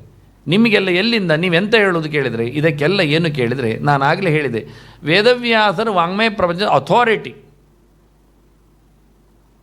ಅನುಕ್ತಂ ಪಂಚಭಿರ್ವೇದೈ ನವಸ್ತ್ವಸ್ತಿ ಕುತಶ್ಚನ ಅಂತ 5 ವೇದಗಳಲ್ಲಿ ಹೇಳದ ಸಂಗತಿಗಳಿಲ್ಲ ಅಂತ. ಇತಿಹಾಸ ಪುರಾಣ ಪಂಚಮೋ ವೇದಾನಾಂ ವೇದ. ಇತಿಹಾಸ ಪುರಾಣಗಳು 5ನೆಯ ವೇದಗಳು. ಇತಿಹಾಸ ಅಂದರೆ ಮಹಾಭಾರತ, ಮಂಚರಾತ್ರ, ಮೂಲರಾಮಾಯಣದಲ್ಲಿ ಇತಿಹಾಸ ಪುರಾಣಗಳು. ಇದು ವೇದವ್ಯಾಸರ ನಿರ್ಮಿತಿ. ವ್ಯಾಸರು ನಮಗೆ ಶಿವನನ್ನು ಕೊಟ್ಟವರು, ತಿಳಿಸಿಬಿಟ್ಟವರು, ದೇವತೆಗಳ ಪರಿಚಯ ಮಾಡಿಸಿದವರು. ಅವರು ಏನು ಹೇಗೆ ಅಂತ ಅವರು ಹೇಳಬೇಕಲ್ವ? ನಾವು ಹೇಳಲಿಕ್ಕೆ ಆಗ್ತದ? ನಮ್ಮ ಇಷ್ಟ ಬಂದಾಗ ಹೇಳಲಿಕ್ಕೆ ಆಗುತ್ತಾ? ಗೊತ್ತಿಲ್ಲದ ಸಂಗತಿಗಳ ಬಗ್ಗೆ, ಡಿವೈನ್ ದೇವತೆಗಳ ತತ್ವಗಳ ಬಗ್ಗೆ ನಾವು ನಮ್ಮಿಷ್ಟ ಅದು ಒಂದಂತೆ ಮಾತಾಡಲಿಕ್ಕಿಲ್ಲ. ಅದನ್ನ ವ್ಯಾಸರು ಏನು ಹೇಳ್ತಾರೆ, ಉಳಿದವರು ಏನು ಹೇಳ್ತಾರೆ ಎನ್ನುವುದು ನಮಗೆ ಅಧಿಕಾರ ಇಲ್ಲ. ಇಲ್ಲಿ ಕೇಳಿಸಿಕೊಳ್ಳುವುದರಲ್ಲಿ ನಾವು ತತ್ಪರರು ಅಲ್ಲ, ಅದು ಪ್ರಯೋಜನ ಇಲ್ಲತ್ತು. ರಾಮನಾಥ್ ಅಂತ ಹೇಳ್ತಾನೆ ಕೇಳುವುದಲ್ಲ, ನಾನೇನು ಹೇಳುವುದಿಲ್ಲ, ಇಲ್ಲದ್ದು ಹೇಳುವುದಿಲ್ಲ. ಹಾಗಾಗಿ ಯಾರಾದರೂ ಏನಾದರೂ ಹೇಳಿದರೆ ಅದು ಎಲ್ಲಿದ್ದು ಏನು ಎನ್ನುವುದನ್ನು ನೀವು ಕೇಳಿಕೊಳ್ಳುವ ಮನಸ್ಸು ಮಾಡಿದರೆ ವಿಶಾಲವಾದ ಹೃದಯ ಅಂತ ಅರ್ಥ, ಚೆನ್ನಾಗಿ ಚಿಂತನೆ ಅಂತ ಅರ್ಥ. ಇದು ಮುಖ್ಯ. ಅದು ಬಿಟ್ಟು ಅವರು ಹಾಗೆ ಹೇಳಿದರು ಅದೇ ಚಂದ ಕಾಣ್ತದೆ, ಅದು ಪ್ರಯೋಜನ ಆಗಲಿ. ನಮಗೆ ಹೇಳ್ತಾರೆ ಕೆಲವೊಮ್ಮೆ ಸ್ವಲ್ಪ ನೋವು ಉಂಟಲ್ಲ ಎದೆ, ಅದೊಂದು 2 ಕಿತ್ತಳೆ ತಿನ್ನಿ, ಸರಿ ತಿನ್ನಿ. ಅವರು ಹೇಳ್ತಾರೆ ಇಡ್ಲಿ ತಿನ್ನಬೇಕಂತೆ ಗಟ್ಟಿದ್ದು, ಅದು 3 ದಿನ ಆದರೆ ಒಳ್ಳೆಯದು ಅಂತಾರೆ. 3 ದಿನ ಮಾಡಿ ಅಲ್ಲ, ಅವ್ರು ಹೇಳಿದ್ದಾರೆ, ಭಾರಿ ಒಳ್ಳೆಯವರು ಅವರು. ಇದು ಹೇಳಿಕೊಂಡ್ರೆ ನಾವು ಮಾಡಲಿಕ್ಕೆ ಆಗ್ತದೆ ಥೆರಪಿಗಳು. ನಾವು ಕ್ವಶನ್ ಮಾಡ್ತೇವೆ ಗೊತ್ತುಂಟ, ಇವರು ಚೆನ್ನಾಗಿ ಫಿಸಿಷಿಯನ್ನ, ಆಹಾರ ತತ್ವದ ಬಗ್ಗೆ, ಆರೋಗ್ಯದ ಬಗ್ಗೆ ಅವ್ರಿಗೆ ಚೆನ್ನಾಗಿ ಗೊತ್ತುಂಟ, ಆಗ ಕೇಳ್ತೇವೆ ನೋಡಿ, ಇಷ್ಟೇ ವಿಷಯ. ಅದರಿಂದ ಯಾರು ಹೇಳ್ತಾರೆ, ಏನು ಹೇಳ್ತಾರೆ ಎನ್ನುವುದು ನಮಗೆ ಮುಖ್ಯ ಅಲ್ಲ. ಇಲ್ಲಿ 100 ಹೊತ್ತಗೆಗಳು, 100 ಲೇಖಕರು, 100 ವೆರೈಟಿಗಳು ಅಂದ ತಕ್ಷಣ ಎಲ್ಲವೂ ಅಧಿಕೃತ ಅಲ್ಲ, ಅವರು ಇಷ್ಟ ಬಂದಾಗಿ ಬರೆದಿರ್ತಾರೆ. ಎಲ್ಲದಕ್ಕೂ ಮೂಲ ಏನು ಅಂತ ಕೇಳಿಕೊಳ್ಳಿ, ಅರ್ಥ ಮಾಡಿಕೊಳ್ಳಿ. ಆದ್ದರಿಂದ ಮಾಘ ಕೃಷ್ಣ ಚತುರ್ದಶಿಯಲ್ಲಿ ಮಧ್ಯರಾತ್ರಿಯಲ್ಲಿ ಮಹಾನಿಶಿ ಈಗ ಗೊತ್ತಾಯ್ತು ನಮಗೆ. ಕೃಷ್ಣ ಹೇಗೆ ಮಧ್ಯರಾತ್ರಿ ಬರ್ತಾನೆ, ಹಾಗೆ ಶಿವನು ಮಧ್ಯರಾತ್ರಿ ಬಂದಿದ್ದಾನೆ. ಇದೊಂದು ಐಟಮ್ ಸಿಕ್ಕಿದೆ ಈಗ. ಅದು ಲಿಂಗಾಕಾರದಲ್ಲಿ ಬಂದಿದ್ದಾನೆ. ಅದಕ್ಕೊಂದು ನಾನು ಪಕ್ಕದಲ್ಲಿ ಇದೆಲ್ಲ ಸಿಕ್ಕಿದ್ದೆ ಲಿಂಗಗಳು, ನನ್ನದೇನಲ್ಲ, ಪ್ರತಿಷ್ಠೆಯಲ್ಲಿ ಆಗಿದೆಯೋ ಇದ್ದದ್ದೋ ಮಾಡಿದ್ದೋ ಅಂತ ಒಂದು ನೋಡಲಿಕ್ಕೋಸ್ಕರ ಚೆನ್ನಾಗಿರುತ್ತೆ ಅಂತ ಒಂದು ಇಟ್ಟಿದ್ದೇನೆ. ಅದಕ್ಕೇನು ದೊಡ್ಡ ಸಂಗತಿ, ಅದಕ್ಕೆ ಮತ್ತೆ ವಿಮರ್ಶೆ ಮಾಡಲಿಕ್ಕೆಲ್ಲ ಹೋಗಬೇಡಿ, ಅದು ಹಾಗೆ ಹೀಗೆ ಅಂತ. ಅದೇನೇ ಇರಲಿ, ಲಿಂಗದ ಆಕಾರದಲ್ಲಿ ಬಂದಿದ್ದಾನೆ ಅಂತ ಹೇಳಿಕೊಳ್ಳಿಕ್ಕೋಸ್ಕರ. ಅದು ಯಾಕೆ ಆಗಿ ಶಿವನನ್ನು ಲಿಂಗದಲ್ಲಿ ನೋಡ್ತಾರೆ? ಅವನಿಗೊಂದು ಚಂದ ಮೋರೆ ಆಗ ತೋರಿಸಿದ್ರಲ್ಲ ನೀವು, ಮೋರೆ ಎಲ್ಲ ತೋರಿಸ್ಬೋದಿತ್ತಲ್ಲ. ಅಂದರೆ ಲಿಂಗ ಅಂದರೆ ಲೀನಂಗ್ ಗಮಯತಿ ಅಂತ, ಒಳಗಿದ್ದ ತತ್ವವನ್ನು ತಿಳಿಸಿಕೊಡ್ಲಿಕ್ಕೆ ಒಂದು ಮಾಧ್ಯಮ ಅಷ್ಟೆ. ಈಗ ನಾವು ಅವರು ಸ್ವಾಮಿಗಳು ಎತ್ತಿದ್ರು ಆಗಸ್ಟ್ 15 ಅಂತ, ಫ್ಲಾಗ್ ಹಾಸ್ಟ್ ಮಾಡ್ತೇವೆ ಅಂತ. ಬಾವುಟವನ್ನು ಅದೆಂತ ಬಾವುಟ ಬೀಸಾಡೋದು ಮೇಲಕ್ಕೆ, ಅದೇ ಯಾಕೀಗೆ ಬಿಚ್ಚುವುದು? ಬೇರೆ ಎಂತಾದರೂ ಮಾಡ್ಬೋದಿತ್ತಲ್ಲ ಕೇಳಿದರೆ. ಅದು ಭಾರತವನ್ನು ಪ್ರತಿನಿಧಿಸಿ ಇಟ್ ರೆಪ್ರೆಸೆಂಟ್ಸ್ ಅಷ್ಟು. ಅದರ ಏನು ಸಂಕೇತ ನೀವು ಕೊಡಿ, ಒಂದೊಂದು ಏನಾದರೂ ಕರೀರಿ, ಒಂದು ಕಮ್ಯುನಿಟೀಸ್ಗಳು ಅಂತ ಹೇಳಿ, ಏನಾದರೂ ಹೇಳಿ, ತತ್ವಗಳು, ಶಾಂತಿ ಅಂತ ಎಂತಾದರೂ ಹೇಳಿಕೊಳ್ಳಿ. ಅಂತೂ ಒಂದು ಆಯಾ ದೇಶಗಳ ಹಾಗೆ ಸುಮಾರು ದೇಶಗಳಿವೆ ನಮ್ಮಲ್ಲಿ, 100-200 ದೇಶಗಳಿವೆ. ಪ್ರತಿಯೊಬ್ಬರು ಅವರದ್ದೇ ಆದ ಸಿಂಬಲನ್ನು ಕೊಟ್ಟಿದ್ದಾರೆ, ಅದು ಪ್ರತಿನಿಧಿಸ್ತದೆ, ಅದಕ್ಕೆ ನಾವು ಗೌರವಿಸ್ತೇವೆ. ಹಾಗೆ ಯಾವುದನ್ನು ಲೀನಂ ಒಳಗಿರದ ತತ್ವವನ್ನು ಗಮಯತಿ ನಮಗೆ ತಿಳಿಸಿ ಬರ್ತದೆ. ನಾವು 3 ಬಣ್ಣದ ನಡುವೆ ಚಕ್ರವನ್ನು ನೋಡಿದ ತಕ್ಷಣ ಇದು ಭಾರತ ಅಂತ ಇಡೀ 10-20-100 ದೇಶಗಳು ಗಮನಿಸ್ತವೆ ಇದು ಭಾರತದ್ದು ಅಂತ. ಹಾಗೆ ಲೀನವಾದ ತತ್ವವನ್ನು ಗುರುತಿಸ್ಲಿಕ್ಕಿರತಕ್ಕಂಥ ಒಂದು ವ್ಯವಸ್ಥೆ ಅದು. ಅಭಿಷೇಕ ಮಾಡಿದ ನೀರು ಹೋಗಲಿ ಬೇಕಾದ ಒಂದು ಪಾಣಿಪೀಠದ ಕಥೆ, ಇದನ್ನೆಲ್ಲ ಒಂದು ಚೌಕಟ್ಟಿನಲ್ಲಿ. ಅದರಿಂದ ಲೀನವಾದ ತತ್ವ ಯಾವುದು ಎನ್ನುವುದು ನಾವು ಯೋಚನೆ ಮಾಡಿದ ಹಾಗೆ ಉಂಟು. ಹಾಗಾಗಿ ಇಲ್ಲಿ ಅನಂತಾಸನ ಸನ್ನಿಧಾನದಲ್ಲಿ ಲಿಂಗವೇ ಇದೆ. ಅದರಲ್ಲಿ ಲೀನನಾಗಿರುವವನು ಪರಶುರಾಮ ಹೇಳಿಕೊಂಡಿದ್ದಾನೆ ಬರುವಾಗಲೇ. ಅದರ ಎದುರುಗಡೆಯಲ್ಲಿ ಮತ್ತೊಂದು ಲಿಂಗ ಇದೆ, ಅಲ್ಲಿ ಲೀನನಾಗಿರುವವನು ಚಂದ್ರಮೌಳೀಶ್ವರ, ಚಂದ್ರೇಶ್ವರನೇ ಇದ್ದಾನೆ. ಹಾಗೆ ಬಪ್ಪನಾಡಿಗೆ ನೀವು ಹೋದರೆ ಅಲ್ಲಿ ಲೀನವಾಗಿರುವಂಥದ್ದು ಪಂಚಲಿಂಗಗಳಿವೆ, ಅಲ್ಲಿ ಪಂಚದುರ್ಗೆ ಇದ್ದಾಳೆ. ಅದೇ ನೀವು ಪೆರಣನಕಿಲೆಗೆ ಬಂದರೆ ಅಲ್ಲಿ ಹೊರಬದಿಯಲ್ಲಿ ಒಂದು ದೇವಸ್ಥಾನದಲ್ಲಿ ಲಿಂಗಾಕಾರದಲ್ಲಿ ಶಿವ ಇದ್ದಾನೆ, ಮತ್ತೊಂದು ಲಿಂಗದಲ್ಲಿ ಗಣಪತಿ ಇದ್ದಾನೆ. ಅದೇ ನೀವು ಅಲ್ಲಿ ಕ್ರೋಡಕ್ಕೆ ಹೋದರೆ 2 ಲಿಂಗ ಇದೆ, ಒಂದು ಲಿಂಗದಲ್ಲಿ ಹರಿ ಇದ್ದಾನೆ, ಇನ್ನೊಂದು ಲಿಂಗದಲ್ಲಿ ಹರ ಇದ್ದಾನೆ. ಹಾಗಾದರೆ ಹರನಿಗೂ ಲಿಂಗ, ಹರಿಗೂ ಲಿಂಗ, ಮತ್ತು ದುರ್ಗೆಗೂ ಲಿಂಗ, ಗಣಪತಿಗೂ ಲಿಂಗ. ಕೊಲ್ಲೂರಿ ಹೋದರೆ ಅಲ್ಲಿ ಒಂದು ಸಣ್ಣ ಲಿಂಗ ಇದೆ ಕೆಳಗೆ, ಅದರಲ್ಲಿ ಬಂಗಾರದ ರೇಖೆ ಇದೆ, ಅದು ಲಕ್ಷ್ಮೀನಾರಾಯಣ ಲಿಂಗ. ಅದು ಅಲ್ಲಿ ಲಕ್ಷ್ಮಿಯನ್ನು ಮಾತ್ರ ಪೂಜೆ ಮಾಡ್ತಾರೆ, ನಾರಾಯಣನನ್ನು ಸುಮ್ಮನೆ ಇಡ್ತಾರೆ. ಕಾಣಲಿಕ್ಕೆ ಗೊಂಬೆಯಲ್ಲಿ ಲಕ್ಷ್ಮಿಯನ್ನು ಇಟ್ಟಿದ್ದಾರೆ, ನಾರಾಯಣ ಇದ್ದಾನೆ ಅಲ್ಲಿ, ಲಕ್ಷ್ಮೀನಾರಾಯಣ ಲಿಂಗ ಅದು. ಹಾಗಾಗಿ ಲಿಂಗ ಅಂದರೆ ಲೀನವಾದ ಒಂದು ತತ್ವವನ್ನು ನಮ್ಮ ಗಮನಕ್ಕೆ ತರ್ತದೆ. ಅದು ಯಾವುದ ಚಿಂತನೆ ನೀವು ಇಟ್ಟಿದ್ದೀರೋ ಅದು. ಇಲ್ಲಿ ಮಾಘಕೃಷ್ಣದಲ್ಲಿ ಶಿವನ ಲಿಂಗ, ಶಿವಲಿಂಗತಯ ಉದ್ಭೂತ ಅಂತ ಹೇಳಿ ಶಿವನೋಪಾಸನೆಗೆ ಚಂದವಾದ ಚಿಂತನೆಯನ್ನು ಕೊಟ್ಟಿದ್ದಾರೆ. ಆವತ್ತು ಏನು ಮಾಡಬೇಕೆನ್ನುವುದು ಮುಂದಿನ ಸ್ಲೈಡ್. ಶಿವರಾತ್ರಿ ವ್ರತಂ ವಕ್ಷ್ಯೆ ಭುಕ್ತಿ ಮುಕ್ತಿಪ್ರದಂ ಶೃಣು. ಮಾಘ ಪಾಲ್ಗುನಯೋರ್ಮಧ್ಯೆ ಕೃಷ್ಣಾಯಾತು ಚತುರ್ದಶಿ. ಮಾಘ ಮಾಸ, ಮುಂದಿನ ಮಾಸ ಪಾಲ್ಗುಣ, ಇದರ ಮಧ್ಯದಲ್ಲಿ ಬಂದ ಕೃಷ್ಣ ಪಕ್ಷದ ಚತುರ್ದಶಿ ನಮಗೆ ಆಗಬೇಕು. ಇನ್ನು ಕೆಲವರು ಏನೇನೋ ಲೆಕ್ಕ ಹಾಕ್ತಾರೆ ಹೇಳಿ ಅದಕ್ಕೆ ಸ್ಪಷ್ಟಪಡಿಸಿದ್ದದು. 2 ಮಾಸದ ನಡುವೆ ಉಳ್ಳ ಕೃಷ್ಣ ಪಕ್ಷ ಚತುರ್ದಶಿ ಅದು ಶಿವರಾತ್ರಿ ವ್ರತ.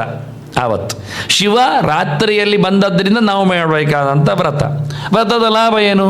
ಒಳ್ಳೆ ಊಟವೂ ಇಲ್ಲಿ ಸಿಗತ್ತೆ, ಗಮ್ಮತ್ತಾಗಿ ಬದುಕಲಿಕ್ಕಾಗತ್ತೆ, ಮುಂದೆಯೂ ಒಳ್ಳೆಯದಾಗತ್ತೆ ಎನ್ನುವುದು ಎರಡೂ ಸಹ, ಇಹ ಮತ್ತು ಪರ ಎರಡು ಕಡೆಯಲ್ಲಿ ಒಳ್ಳೆಯದಾಗಲಿಕ್ಕೆ ಈ ವ್ರತವನ್ನು ಮಾಡಲಿಕ್ಕೆ ಉಂಟು. ಕಾಮಯುಕ್ತಾತು ಸೋಪೋಷ್ಯ. ಕಾಮ ಅಂದರೆ ತ್ರಯೋದಶಿ. ತ್ರಯೋದಶಿ ಇದ್ದ ದಿನ ಅದು ಉಪಯೋಗಕ್ಕೆ ಬರ್ತದೆ. ಯಾಕೆಂದರೆ ರಾತ್ರಿ ಹೊತ್ತಿನಲ್ಲಿ ಶಿವ ಬಂದದ್ರಿಂದ, ಚತುರ್ದಶಿಯಲ್ಲಿ ಬಂದದ್ರಿಂದ ಕೆಲವೊಮ್ಮೆ ನಮಗೆ ರಾತ್ರಿ ಹೊತ್ತು ಸಿಗದೇ ಹೋದರೆ ಹೇಳುವುದಕ್ಕೋಸ್ಕರ ತ್ರಯೋದಶಿಯನ್ನು ಇಟ್ಟುಕೊಳ್ಳಿ. ಯಾಕೆ ತ್ರಯೋದಶಿ ಎನ್ನುವುದು ಕಾಮನ ಅಧಿಪತ್ಯದಲ್ಲಿದೆ. ಕಾಮ ಅಂದರೆ ಮನ್ಮಥ, ಅದು ಅವನ ಮಗನೇ, ಸನತ್ ಕುಮಾರ, ಸ್ಕಂದ, ಸುಬ್ರಹ್ಮಣ್ಯ. ಹಾಗಾಗಿ ಸುಬ್ರಹ್ಮಣ್ಯನ ಉಪಾಸನೆಯ ದಿನ, ಆ ದಿನ ನನಗೆ ಇಷ್ಟ. ಅದರೊಟ್ಟಿಗೆ ಇದ್ದ ದಿನ ಉಪವಾಸ ಮಾಡಿ, ಸೋಪೋಷ್ಯ ಕುರ್ವನ್ ಜಾಗರಣ ವ್ರತಿ. ಜಾಗರಣೆ ಮಾಡಿ ರಾತ್ರಿ ಪೂರ್ತಿ ಎಚ್ಚರ ಇರಲಿ. ಯಾಕೆ ಅವನು ಬರುವಾಗ ನೀವು ಎಚ್ಚರ ಇರಬೇಕು, ಮಲಗಿ ಬಿಡುವುದಲ್ಲ ಅವನು ಬಂದ ಹೊತ್ತಿನಲ್ಲಿ. ಅದಕ್ಕೊಂದು ಸಂಕಲ್ಪ ವಾಕ್ಯ ಏನು ಹೇಳಲಿಕ್ಕೆ ಉಂಟು ಅಂತದ್ದು ಬಾಯಲ್ಲಿ ಹೇಳಿಕೊಳ್ಳಿಕ್ಕೆ. ಶಿವರಾತ್ರಿ ವ್ರತಂ ಕುರುವೆ ಚತುರ್ದಶ್ಯಾಂ ಅಭೋಜನಂ. ವ್ರತ ಮಾಡುವ ವಿಶೇಷ ಏನು ಕೇಳಿದರೆ ಊಟ ಮಾಡದೇ ಇರುವುದು. ಇದರ ಬಗ್ಗೆ ಮಾತಾಡ್ತೇನೆ ನಾನು. ಆವತ್ತು ಉಪವಾಸ ಮಾಡಬೇಕು. ರಾತ್ರಿ ಜಾಗರಣೆ ನೈವ ಪೂಜೆಯಾಮಿ ಶಿವಂ ಪ್ರತಿ. ನಾನು ರಾತ್ರಿ ಜಾಗರಣೆ ಮಾಡಿ ಶಿವನನ್ನು ಜಾಗರಣೆಯಿಂದಲೇ ಪೂಜಿಸ್ತೇನೆ. ಶಿವ ಶಿವ ಶಿವ ಶಿವ ಅಂತ ಚಿಂತನೆ ಮಾಡ್ತಾ. ಒಬ್ಬ ಅಡವಿಗೆ ಹೋಗಿದ್ದ, ಅಂದರೆ ಅವನ ದನ ಕಳೆದು ಹೋಗಿತ್ತು, ಏನೋ ಕಾಡಿ ಹೋಗಿರಬೇಕು ಅಂತ ಹುಡುಕಿಕೊಂಡು ಹೋಗಿದ್ದ. ಕತ್ತಲು ಜಾಸ್ತಿ ಆಯಿತು, ಸಿಗಲಿಲ್ಲ. ಕೊನೆಗೆ ಅವನಿಗೆ ಹೆದರಿಕೆ ಆಯಿತು. ಹಾಗಾಗಿ ಮರ ಹತ್ತಿ ಕೂತ. ಏನೋ ಕಾಡು ಪ್ರಾಣಿಗಳು ಓಡಾಡುವುದೆಲ್ಲ ಗೊತ್ತಾಯ್ತು ಅವನಿಗೆ. ಇನ್ನೇನಾದರೂ ಎಗರಿಸ್ತಾವು, ನಿದ್ದೆ ಬಂದರೆ ಹೇಳಿ ಮರ ಹತ್ತಿ ಕೂತ. ಮರ ಹತ್ತಿ ಎಲ್ಲಿಯಾದರೂ ತಾನು ಹಗುರವಾಗಿ ಬಿದ್ದು ಬಿಟ್ಟರೆ, ಎಲ್ಲಿಯಾದರೂ ಬ್ಯಾಲೆನ್ಸ್ ತಪ್ಪಿ ಹೇಳಿಕೊಂಡು ಎಚ್ಚರ ಇರಲಿಕ್ಕೆ ಹೇಳಿ ಆ ಮರದ ಒಂದೊಂದೇ ಎಲೆಯನ್ನು ಕಿತ್ತು ಕೆಳಗೆ ಹಾಕಲಿ ಶುರು ಮಾಡ್ತಾ ಇದ್ದ. ಅದು ಸುಮ್ಮನೆ ಒಂದು ಆ್ಯಕ್ಷನ್ ಮಾಡಲಿಕ್ಕೆ. ಕೆಲವರು ನಿದ್ದೆ ಬರ್ತದೆ ಹೇಳಿ ಮೂಗಿಗೆಲ್ಲ ಬಟ್ಟೆ ಹಾಕುವುದು ಅಥವಾ ಕಿವಿಗೆಲ್ಲ ಹಾಕುವುದೆಲ್ಲ ಮಾಡ್ತಾರಲ್ಲ, ಈ ನಿದ್ದೆ ತಪ್ಪಿಸ್ಲಿಕ್ಕೆ ಅಂತ. ಇವ ಎಲೆಯನ್ನು ಉದುರಿಸಿ ಹಾಕ್ತಾ ಕೂತ. ಬೆಳಿಗ್ಗೆ ಆಯ್ತು, ಕೊನೆಗೆ ದನ ಏನು ಸಿಗಲಿಲ್ಲ ರಾತ್ರಿ. ಮತ್ತೆ ಬೆಳಿಗ್ಗೆ ಎದ್ದು ಮರ ಇಳಿದು ಬಂದ ಅಂತ. ಅಷ್ಟೊತ್ತಿಗೆ ಅವನಿಗೆ ವಿಮಾನ ಬಂದಿದೆ, ಕರ್ಕೊಂಡು ಹೋಗ್ತಾ ಇದ್ದಾರೆ ಮೇಲಿನ ಲೋಕಕ್ಕೆ. ಅದೆಂತ ಕತೆ ಅಂತ ಕೇಳ್ತಾನವ. ನೀನು ಹತ್ತಿದ ಮರ ಬಿಲ್ವ ಮರ, ಅದು ನೀನು ಜಾಗರಣೆ ಮಾಡಿದ ದಿನ ಶಿವರಾತ್ರಿ, ಅದು ನೀನು ಕೆಳಗೆ ಹಾಕಿದ್ದು ಜಾಗದಲ್ಲಿ ಲಿಂಗ ಇತ್ತು, ಹಿಂದಿನವರು ಪ್ರತಿಷ್ಠೆ ಮಾಡಿದ್ದು. ನೀನು ಬೆಳಗ್ಗಿನವರೆಗೆ ಬಿಲ್ವತ್ರ ಅರ್ಚನೆ ಮಾಡಿದ ಪುಣ್ಯವನ್ನು ಸಂಪಾದನೆ ಮಾಡಿದೆ ಬಾ ಅಂತ ಹೇಳಿಕೊಂಡು. ನೋಡಿ, ಗೊತ್ತಿಲ್ಲದೆ ಮಾಡಿದ್ದಕ್ಕೂ ಫಲ ದೇವರು ಕೊಡ್ತಾನೆ ಅಂದರೆ ನಾವು ಒಂಚೂರು ಬುದ್ಧಿಯುಕ್ತ ಮಾಡಿ. ಅವ ಪಾಪ ರೈತ ಒಬ್ಬ ಅಷ್ಟೇ, ಪಾಪ ಅವನಿಗೆ ಗೊತ್ತಿಲ್ಲ. ನಾವು ಬುದ್ಧಿಯುಕ್ತದಿಂದ ಆ ಕೆಲಸ ಮಾಡಿದರೆ ಶಿವ ಶಿವ ಅಂತೇಳಿ ಭಾಳ ಚೆನ್ನಾಗಿ ಆದರೆ ಅಂದರೆ ಅವ್ರು ತೋರಿಸಿಕೊಡೋದು ಕತೆ. ತಿಳಿದು ಮಾಡಿದಾಗ ಹೆಚ್ಚು ಫಲ ಇರ್ತದೆ, ತಿಳಿದುಕೊಳ್ಳಿ. ಆಗ ಈ ಸಂಕಲ್ಪಕ್ಕೆ ಬೆಲೆ ಏನು? ಒಂದು ಸಂಕಲ್ಪ ಮಾಡೋದು ಯಾಕೆ ಹೇಳಿದರೆ, ಮಾಡ್ತಾ ಇದ್ದೇನೆ, ಎಚ್ಚರ ಆಗ್ತೇನೆ, ದೇವರ ಸೇವೆ ಮಾಡ್ತೇನೆ. ಅದು ಯಾವ ರೀತಿಯಲ್ಲಿ ಮಾಡಲಿಕ್ಕೆ ಉಂಟು ಅನ್ನೋದಕ್ಕೆ ಅವರು ಇನ್ನೊಂದು ಅರ್ಥವನ್ನು ಕೊಡ್ತಾರೆ. ಅಪಾಕ ಅವಾಹಯಾಮಿ, ಅದು ಅವಾಹಯಾಮ್ಯಗಂ ಶಂಭುಂ ಭುಕ್ತಿ ಮುಕ್ತಿ ಪ್ರದಾಯಕಂ ನರಕಾರಣವ ಕೋತ್ತಾರ ನಾವಂ ಶಿವ ನಮೋಸ್ತುತಿ. ನಾನು ಅವನನ್ನು ಅವಾಹ್ಯಾಮಿಂದ ಕರಿತೇನೆ ಅಂತ ಹೇಳ್ತಾನೆ. ಶಿವನನ್ನು ಕರಿತೇನೆ, ಎಲ್ಲವನ್ನು ಕೊಡುವವನು ಎನ್ನುವ ಅರ್ಥದಲ್ಲೇ. ಇನ್ನೊಂದು, ನನ್ನ ತೊಂದರೆಯನ್ನು ನಿವೃತ್ತಿ ಮಾಡುವ ದೋಣಿ ನೀನು ಅಂತ.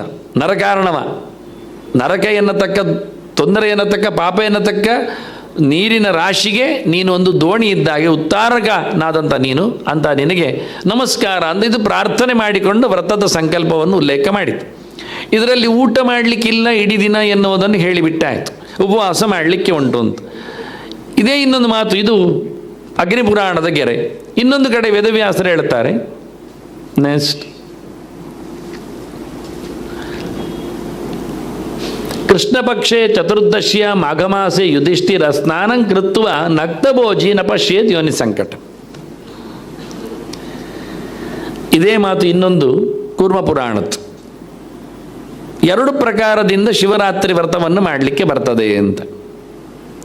ಒಂದು ವಿಶೇಷ ಏನು ಕೇಳಿದರೆ, ಪೂರ್ತಿ ಉಪವಾಸ ಮಾಡಿ ಮರುದಿನ ಊಟ ಮಾಡುವುದು. ಸರ್ವೇಷಾಂ ಉಪವಾಸಾನಂ ಪ್ರಾತರೇವ ಹಿ ಪಾರಣಂ ಅಂತ ಸಾಮಾನ್ಯ ನಿಯಮ. ಉಪವಾಸ ಮಾಡಿದವನಿಗೆ ಮರುದಿನ ಬೆಳಿಗ್ಗೆ ಊಟ ಮಾಡಲಿಕ್ಕೆ ಅವಕಾಶ. ಯಾಕೆಂದರೆ ಪೂರ ನಿರ್ಜಲನಾಗಿರ್ತಾನೆ, ನಿರಾಹಾರನಿರ್ತಾನೆ. ಹಾಗಾಗಿ ಮರುದಿನ ಬೆಳಿಗ್ಗೆ ಸೂರ್ಯೋದಯದ ನಂತರದಲ್ಲಿ ಒಳ್ಳೆಯ ರೀತಿಯಿಂದ ಆತ ಊಟ ಮಾಡಲಿಕ್ಕೆ ಆಗ್ತದೆ ಅಂತ. ಶಿವರಾತ್ರಿ ವಿಷಯದಲ್ಲಿ ಕೆಲವರು ಉಪವಾಸ ಮಾಡುವುದಿಲ್ಲ ಎನ್ನುವ ಒಂದು ವಾದ ಇದೆ. ಅದನ್ನು ನೀವು ಕೃಷ್ಣಾಷ್ಟಮಿಗೆ ಮಾತ್ರ ಗಟ್ಟಿ ಮಾಡ್ತೀರಿ, ಶಿವರಾತ್ರಿ ಆಗುವಾಗ ನೀವು ಅದನ್ನು ಲೂಸ್ ಮಾಡ್ತೀರಿ, ಸಡಿಲು ಮಾಡ್ತೀರಿ, ನಿಮಗೆ ಶಿವ ಆಗುವುದಿಲ್ಲ ಅಂತ ಆಕ್ಷೇಪ ಮಾಡ್ತಾರೆ. ನಮಗೆ ಶಿವ ಆಗುವುದಿಲ್ಲ ಅಂತ ಆಕ್ಷೇಪ ಅಲ್ಲ ಇಲ್ಲಿ.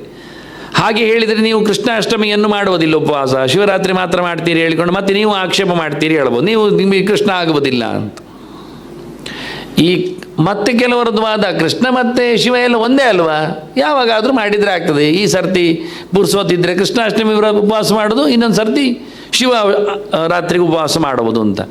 ಈ ಮಧ್ಯದವರು ಬಹಳ ಕಡಿಮೆ.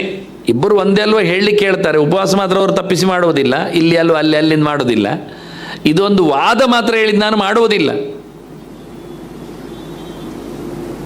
ಇದು ಎಷ್ಟರ ಮಟ್ಟಿಗೆ ಸಮ ಎನ್ನುವುದು ನಾವು ಮೊದಲ ಪ್ರವಚನದಲ್ಲಿ ಕೇಳಿಕೊಂಡಿದ್ದೇವೆ. ಬ್ರಹ್ಮ ಎಲ್ಲಿ, ಶಿವ ಎಲ್ಲಿ, ರುದ್ರ ಎಲ್ಲಿ ಎನ್ನುವ ಅರ್ಥ ಆಗಿದೆ ನಮಗೆ, ವಿಷ್ಣು ಎಲ್ಲಿ ಅಂತ. ಹಾಗಾಗಿ ನಾನು ಅದನ್ನು ಮತ್ತೆ ಪರಾಮರ್ಶಿಸಬೇಕಾಗಿಲ್ಲ.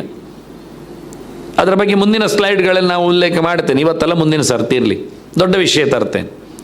ಈಗ ಸದ್ಯಕ್ಕೆ ಉಪವಾಸದ ವಿಷಯ ಅಂದಾಗ ಕೃಷ್ಣಾಷ್ಟಮಿಯನ್ನು ಉಪವಾಸ ಇಡೀ ಮಾಡಬೇಕು, ಶಿವರಾತ್ರಿಯಲ್ಲಿ ಮಾಡುವುದಿಲ್ಲ ಯಾಕೆ? ಅಥವಾ ನೀವು ಈಗ ಕೃಷ್ಣಾಷ್ಟಮಿ ಉಪವಾಸ ಮಾಡುವವರು ಶಿವರಾತ್ರಿ ಮಾಡುವವರಿದ್ದಾರೆ.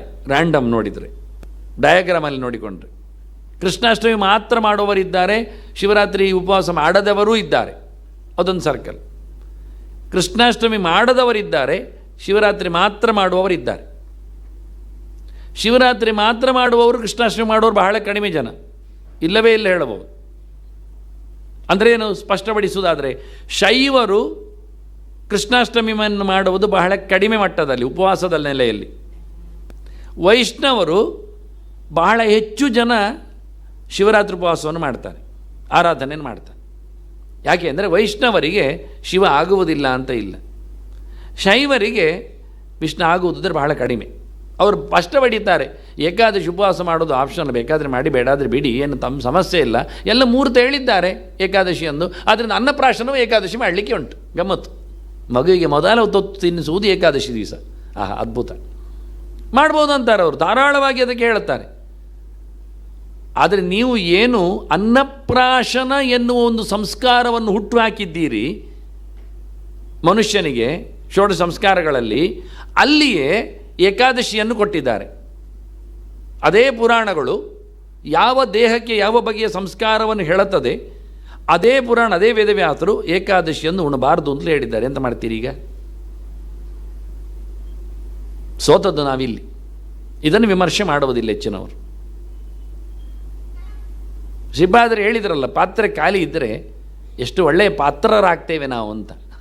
ಪಾತ್ರೆ ಹಾಳಿದರೆ ನಾವು ಹಾಕಿದ್ದೆಲ್ಲ ಹಾಳಾಗ್ತದೆ ಅಂತ, ನಮ್ಮ ಪಾತ್ರತನ ದುಷ್ಟ ಆಗ್ತದೆ ಅಂತ.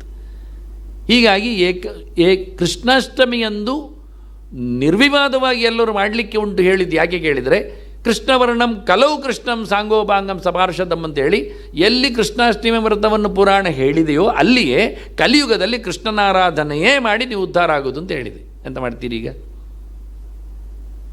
ಇದು ನಮ್ಮನ್ನವರು ಮಾತಾಡಿಸಿತ್ತು. ಕಲಿಯುಗದ ಆರಾಧ್ಯ ದೇವ ಕೃಷ್ಣ, ಅವನನ್ನು ಬಿಟ್ಟು ಇನ್ಯಾರನ್ನು ಮೆಚ್ಚಿಸಲಿಕ್ಕಿಲ್ಲ. ಆದ್ದರಿಂದ ಯಾವ ಜಯಂತಿ ಮಾಡದೇ ಇರಿ ನೀವು. ಯಾರ ಹುಟ್ಟುಹಬ್ಬವನ್ನು ಜಗತ್ತಿನಲ್ಲಿ ನೀವು ಮಾಡಬೇಡಿ, ಒಂದು ಕೃಷ್ಣಾಷ್ಟಮಿಯನ್ನು ಮಾಡಿ ಅಂತಾರೆ ಕೊನೆಯ ಪಕ್ಷ. ಇದನ್ನು ಅವರು ಸಾರಾಸಗಟಾಗಿ ಹೇಳಿದ್ದರಿಂದ ನಮಗದು ಧೈರ್ಯ.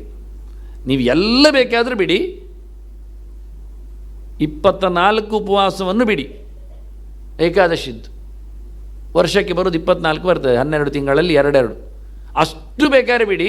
ಒಂದು ಕೃಷ್ಣಾಷ್ಟಮಿಯನ್ನು ವರ್ಷಕ್ಕೊಮ್ಮೆ ಮಾಡಿ. ಏನು ಸಾಯುವುದಿಲ್ಲ ನೀವು, ಎಂತ ಹಾಳಾಗೋದಿಲ್ಲ. ಅವ್ರು ಹೇಳಿದ್ದು ಒಂದೇ ಒಂದು, 10 ಕಡೆಯಲ್ಲಿ ಹೇಳ್ತಾರೆ ಅದನ್ನು, ಒಂದು ಕಡೆಯಲ್ಲಿ ಅಲ್ಲ. ಆಗ ಯಾವ ವ್ರತ, ನಾಗರ ಪಂಚಮಿ ಇರಲಿ, ಶಿವರಾತ್ರಿ ಇರಲಿ, ಸುಬ್ರಹ್ಮಣ್ಯ ಷಷ್ಠಿ ಇರಲಿ, ನವರಾತ್ರಿ ಇರಲಿ, ಯಾರನ್ನು ಅವ್ರು ಮಾತಾಡಿಸುವುದಿಲ್ಲ. ಈ ಪ್ರಕಾರದ ಆಪ್ಷನ್ ಇನ್ನು ಯಾವ ದೇವತೆಗೂ ಕೊಡಲಿಲ್ಲ ಅವರು. ಯಾಕೆ? ಕಲಿಯುಗದ ದೇವರಲ್ಲ ಅಂತ. ಇದನ್ನು ನಾವು ಯೋಚನೆ ಮಾಡಬೇಕಾ. ಇದರಲ್ಲಿ ಯಾವುದೇ ರೀತಿಯಾದ ಪ್ರಿಜುಡೈಸ್ ಮೈಂಡೆಡ್ ಇಲ್ಲ, ದುರಾಗ್ರಹದ ವಿಷಯ ಅಲ್ಲ ಅದು. ಭಾರತಂ ಸರ್ವಶಾಸ್ತ್ರೇಶು ಅಂತ ಹೇಳಿ ಸಕಲ ಶಾಸ್ತ್ರದ ಹೆಚ್ಚಿನ ಮರ್ಯಾದೆ ಇರುವುದು, ಮಹತ್ವ ಇರುವುದು ಮಹಾಭಾರತಕ್ಕೆ ಅಂತೇಳಿ ಮಹಾಭಾರತದ ಮಹಾನಾಯಕ ಅದು ಕೃಷ್ಣ, ಗೀತಾಚಾರಿ. ಹಾಗಾಗಿ ಕೃಷ್ಣನ ವಿಷಯದಲ್ಲಿ ನೀವು ಯಾವತ್ತೂ ಸಹ ಯಾವುದೇ ಪ್ರಕಾರದ ಕಾಂಪ್ರಮೈಸಿಗೆ ಅವನ ವಿಚಾರದಲ್ಲಿ ಹೆಚ್ಚು ಕಡಿಮೆಗೆ ಬರಬೇಡಿ, ದಾಕ್ಷಿಣ್ಯ ಮಾಡಬೇಡಿ. ಅಧಿಕೃತವಾಗಿ ಕೃಷ್ಣಾಷ್ಟಮಿ ಎನ್ನುವುದೊಂದು ಪ್ರತ್ಯೇಕ ಘಟಕ, ಅದನ್ನು ಯಾವುದಕ್ಕೂ ಹೋಲಿಸುವುದು ಬೇಡ ಉಪವಾಸಕ್ಕೆ. ಅದು ನೀವು 24ರಲ್ಲಿ ಬಿಟ್ಟದ್ದು ಬೇರೆ, 24ರ ಒಟ್ಟು ಮೊತ್ತವೂ ಪುಣ್ಯವನ್ನು ನೀವು ಒಂದರಲ್ಲಿ ಪಡಿಬಹುದು. ಆಗುವುದೇ ಇಲ್ಲ ಆಗಿದರೆ, ನನಗೆ ಸಾಧ್ಯವೇ ಇಲ್ಲ ಅಂತ ಆಫೀಸ್ ಇದೆ, ನಾನು ಮಾಡುವುದೇ ಉಪವಾಸ, ಇಲ್ಲ ಆದರೆ ಇಡೀ ವರ್ಷದಲ್ಲಿ ಕೃಷ್ಣಾಷ್ಟಮಿ ಒಂದು ದಿನ ಉಪವಾಸ ಮಾಡಿ ರಜೆ ಹಾಕಿ. ಅದು ಜಾಗರಣೆ ಬೇಡ, ತಲೆನೋಯ್ತದೆಲ್ಲ ಬೇಡ, ಅದರಲ್ಲಿ ಅದೂ ಇಲ್ಲ. ಜಾಗರಣೆ ಕಟ್ ಗಡ್ದು ಮಲಗಲಿಕ್ಕೆ ಹೇಳಿದ್ದಾರೆ ಅದರಲ್ಲಿ. ರಾತ್ರಿ ಕೃಷ್ಣ ಬಂದ ಬಳಿಕ 12-1 ಗಂಟೆ ಬಳಿಕ ಅರ್ಘ್ಯ ಕೊಟ್ಟ ಬಳಿಕ ಮತ್ತೇನು ಮಾಡಲಿಕ್ಕಿಲ್ಲ, ಕೇವಲ ಒಂದು ಅರ್ಘ್ಯ ಕೊಡುವುದಷ್ಟೇ. ಕೈ ತುಂಬ ನೀರು ತುಂಬಿಸಿ ಶಂಖದಲ್ಲಿ ಇಟ್ಟು ಕೃಷ್ಣನಿಗೆ ಕೊಡ್ಬೋದು. ಇಷ್ಟು ಮಾಡಿ ಗಡದ್ದು ಮಲಗಿಬಿಡಿ ಅಂತಾರೆ. ಮತ್ತು ಮರುದಿನ ಹಸುವೆ ಆದಾಗ ಹೇಳು ನನಗೇನು ಅಂತ, ಇಷ್ಟೇ ಗಂಟೆಗೆ ಎದ್ದಬೇಕು ಅಂದೇನು ಹೇಳೋದಿಲ್ಲ. ಇಷ್ಟ ಬಂದಾಗ ಎದ್ದುಗೋ, ಮರುದಿನ ಸೂರ್ಯೋದಯ ಅಂತೂ ಆಗಿರಲಿ, ಹಿಂದಿನ ದಿವಸ ಕೃಷ್ಣ ಕೊಟ್ಟದ್ದನ್ನು ನೀನೇ ಬೇಕಾದ್ರೆ ಕೊಟ್ಟಕ್ಕೆ ಮಾಡು, ಕೃಷ್ಣಾರ್ಪಣೆ ಹೇಳಿ, ಪರವಾಗಿಲ್ಲ. ಇಷ್ಟು ಸಡಿಲಾದ ಧರ್ಮವನ್ನು ಕೊಟ್ಟಿದ್ದಾರೆ. ಆದರೆ ಅದನ್ನು ಕಂಪೇರ್ ಮಾಡಬೇಡಿ. ದಮ್ಮ ಹೇಳ್ತೇನೆ, ಕೃಷ್ಣಾಷ್ಟಮಿ ಇಟ್ಟುಕೊಂಡು ಇತರ ವ್ರತಗಳಿಗೆಲ್ಲ ನೀವು ಹೊರೆ ಹಚ್ಚುವುದು ಬೇಡ. ಎಲ್ಲಿವರೆಗೆ ಶಿವರಾತ್ರಿಯ ಬಗ್ಗೆ ಆಪ್ಷನ್ ಕೊಟ್ಟಿದ್ದಾರೆ ಕೇಳಿದರೆ, ರಾತ್ರಿ ಊಟ ಮಾಡಬಹುದು ಅಂತ ಹೇಳಿದ್ದಾರೆ. ಇದು ನೀವು ಡಿಕ್ಲೇರ್ ಮಾಡಲಿಲ್ಲ ಇವತ್ತಿನವರೆಗೆ ಗೆರೆ. ಇದನ್ನು ನಾನು ಹೊಸದು ಪ್ರೆಸೆಂಟ್ ಮಾಡ್ತಾ ಇದ್ದೇನೆ, ಕೂರ್ಮ ಪುರಾಣದ್ದು. ಇದು ಈವನ್ ನಾನೇ ಹುಡುಕಿ ತೆಗೆದು ನಾನು ಹಾಕಿದ್ದು, ಯಾರು ಕೊಡಲಿಕ್ಕೆಲ್ಲ ಹೋಗುವುದಿಲ್ಲ. ಯಾಕೆಂದರೆ ಇಂಥ ಕೆಲವು ಕಡೆಯಲ್ಲಿ ಸ್ಲೈಡ್ಸ್ ಅಡಿಗೆ ಹಾಕಿಬಿಡ್ತಾರೆ, ರಪಕ್ಕ ಜಂಪ್ ಮಾಡ್ತಾರೆ. ಉಪವಾಸ ಮಾಡಲಿಕ್ಕೆ ಹೇಳಿದ ಶಿವರಾತ್ರಿಯ ಮಾತುಗಳು, ಅದರಲ್ಲಿ ಒಂದು ಎಕ್ಸಂಪ್ಷನ್, ಅಟ್ಲೀಸ್ಟ್ ನೀವು ಹಗಲು ಉಪವಾಸ ಮಾಡಿ ರಾತ್ರಿ ಊಟ ಮಾಡಿ ಅಂತ. ಇದು ನಾಡ್ದು ನಾವು ಮಾಡುವ, ಇದು ಮಾಡಿ ತೋರಿಸಿ, ಇದು ವಿಶೇಷ. ರಾತ್ರಿ ಅಂದರೆ ಯಾವಾಗ? ಮತ್ತು ಮಧ್ಯರಾತ್ರಿ ಎಲ್ಲ ಕಳೆದು ಅವು ಮಧ್ಯರಾತ್ರಿಯೆಲ್ಲ ಬಂದಿದ್ದು ಹಾಗಲ್ಲ. ನಕ್ತ ಭೋಜನ ಅಂದರೆ ನಕ್ಷತ್ರ ಕಂಡಾಗ ಊಟ ಮಾಡೋದು. ನಕ್ಷತ್ರ ಕಾಣದ ಮುಂಚೆ ತಿನ್ನಲಿಕ್ಕಿಲ್ಲ, ನಕ್ಷತ್ರ ಬಂದ ಬಳಿಕ ಊಟ ಮಾಡೋದು. ಚಂದ್ರ ಕಾಣಬೇಕಾಗಿಲ್ಲ, ನಕ್ಷತ್ರ ಕಂಡರೆ ಆಯಿತು. ನಕ್ಷತ್ರ ಕಾಣುವುದು ಸೂರ್ಯ ಕಂತಿದ ಬಳಿಕ 1 ಗಂಟೆಯಲ್ಲಿ ಕಾಣ್ತದೆ. ಪಶ್ಚಿಮಕ್ಕೆ ಹುಡುಕಬೇಡಿ, ಪೂರ್ವದಲ್ಲಿ ನೋಡಿ. ಮತ್ತು ಪಶ್ಚಿಮದಲ್ಲಿ ನೀವು ಹುಡುಕಿದರೆ ಸ್ವಲ್ಪ ಅರ್ಧ ಗಂಟೆ ಮತ್ತು ತಡವಾಗಿ ನಕ್ಷತ್ರ ಕಾಣ್ತದೆ, ಪೂರ್ವ ದಿಕ್ಕಿನಲ್ಲಿ ನಕ್ಷತ್ರ ಕಾಣಲಿಕ್ಕೆ ಶುರುವಾಗ್ತದೆ. ಹಾಗಾಗಿ ನಕ್ತ ಭೋಜನ ಅಂದರೆ ಈಗ 6:30 ನಾಡಿನ ಹೊತ್ತಿನಲ್ಲಿ 6:45 ಸೂರ್ಯಾಸ್ತ ಆಗುವುದು, 8 ಗಂಟೆಗೆ ಊಟ ಮಾಡಲಿಕ್ಕೆ ಬರ್ತದೆ. ಶಿವರಾತ್ರಿಯಲ್ಲಿ ಹಗಲಿಡೀ ಉಪವಾಸ ಮಾಡುವವರಿಗೆ ಮಾಡಿಕೊಂಡರೆ ಇದು ಒಂದು ಆಪ್ಷನ್. ಜಾಗರಣೆ ಮಾಡುವುದಾಗಲಿ ಪೂರ್ಣ ಉಪವಾಸ ಮಾಡೋದಾಗಲಿ ಆಗುವುದಿಲ್ಲ. ಆಗಿದ್ರೆ ನಾವು ಎಂತ ಏಕಾದಶಿ ಮಾಡಲಿಕ್ಕೊಂಡು 3 ದಿವಸದಿಂದ ಏಕಾದಶಿ, ನಾಡ್ದು ಏಕಾದಶಿ, ಮತ್ತು 3 ದಿನಕ್ಕೆ ಶಿವರಾತ್ರಿ ಬರ್ತದೆ. ಉಪವಾಸದ ಮೇಲೆ ಉಪವಾಸ ಹೇಗಿರ್ತದೆ? ಆದ್ದರಿಂದ ವೈಷ್ಣವರಾದವರು ಏಕಾದಶಿ ಕಡ್ಡಾಯ ಮಾಡುವುದರಿಂದ ಹರಿದಿನ ಹೇಳಿಕೊಂಡು, ಅದು ಹರದಿನ ಅಲ್ಲ, ಆದ್ದರಿಂದ ಶಿವರಾತ್ರಿಯನ್ನು ಜಂಪ್ ಮಾಡಿದ್ದಾರೆ ಪಾಪ ಅಂತ ಹೇಳಿಕೊಂಡು ನಾವು ಅವ್ರು ಮಾಡೋದಿಲ್ಲ ಅಂತ ವಿರೋಧ ಅಂತ ತಿಳ್ಕೊಳ್ಬೇಡಿ. ಮಾಡಲಿಕ್ಕೆ ಅಸಹಾಯಕದಲ್ಲಿ ಮಾಡಲಿಲ್ಲ. ಅದಕ್ಕೆ ಈ ಸರ್ತಿ ಏನು ಹೇಳ್ತಾ ಇದ್ದೆ ನೋಡಿ ಗೆರೆ, ಮಾಘ ಕೃಷ್ಣ ಚತುರ್ದಶ್ಯಾಂ, ಕೃಷ್ಣ ಪಕ್ಷೆ ಚತುರ್ದಶ್ಯಾಂ ಮಾಘ ಮಾಸೆ ಯುಧಿಷ್ಠಿರ, ಇದು ಧರ್ಮರಾಜನಿಗೆ ಹೇಳಿದ್ದು ಮಾತು. ಸ್ನಾನಂಕೃತ್ವ ನಕ್ತ ಭೋಜಿ ನ ಪಶ್ಯೇತ್ ಯೋನಿ ಸಂಕಟ. ಅವನು ಮತ್ತೆ ಹುಟ್ಟಿ ಬರುವುದಿಲ್ಲ. ಯಾಕೆ ಹೇಳಿದರೆ, ರಾತ್ರಿ ಊಟ ಮಾಡುವುದು ಅಂದರೆ ಒಂದು ವಿಷಯ, ಹಗಲಿಡೀ ಶಿವ ಜಪವನ್ನು ಮಾಡಲಿಕ್ಕೆ ಆಗ್ತದೆ ಅಂತ. ಯಾವಾಗಲೂ ಏನಾದರೂ ಒಳ್ಳೆಯ ಕೆಲಸ ದೇವರದ್ದು ಮಾಡೋದಾದರೆ ಉಪವಾಸದಲ್ಲಿ ಮಾಡಿದರೆ ಒಳ್ಳೆಯದು ಅಂತ ಕ್ರಮ. ತಿಂದು ಮಾಡಲಿಕ್ಕೆ ಹೋದರೆ ಮನಸ್ಸು ಸರಿ ಇರುವುದಿಲ್ಲ, ತಲೆಯೂ ವಾಲಿಕ್ಕೆ ಶುರುವಾಗ್ತದೆ, ನಿದ್ದೆ ಬರಲಿಕ್ಕೆ ಹೋಗ್ತದೆ. ಮತ್ತು ಶಿವಾಯನಮ ಹೇಳುವುದನ್ನು ಸರಿ ಹೇಳ್ತಾ ಇಲ್ಲವ. ಹಾಗಾಗಿ ಏನು ಮಾಡಿದ್ದಾರೆ ಅಂದರೆ ಉಪವಾಸವತಾ ಕಾರ್ಯಂ ಜಪಹೋಮ ಅವರಾರ್ಚನಂ ಅಂತ ಅರ್ಥ. ಯಾವುದೇ ದೇವರ ಸೇವೆ ಕೆಲಸ ಮಾಡುವಂಥದ್ದು, ಜಪ ಇರಲಿ, ಪೂಜೆ ಇರಲಿ, ಹೋಮ ಇರಲಿ, ಏನಾದರೂ ದೇವತಾ ಕಾರ್ಯ ಇದ್ದರೆ ಏನು ತಿನ್ನದೆ ಮಾಡಿ ಅಂತ.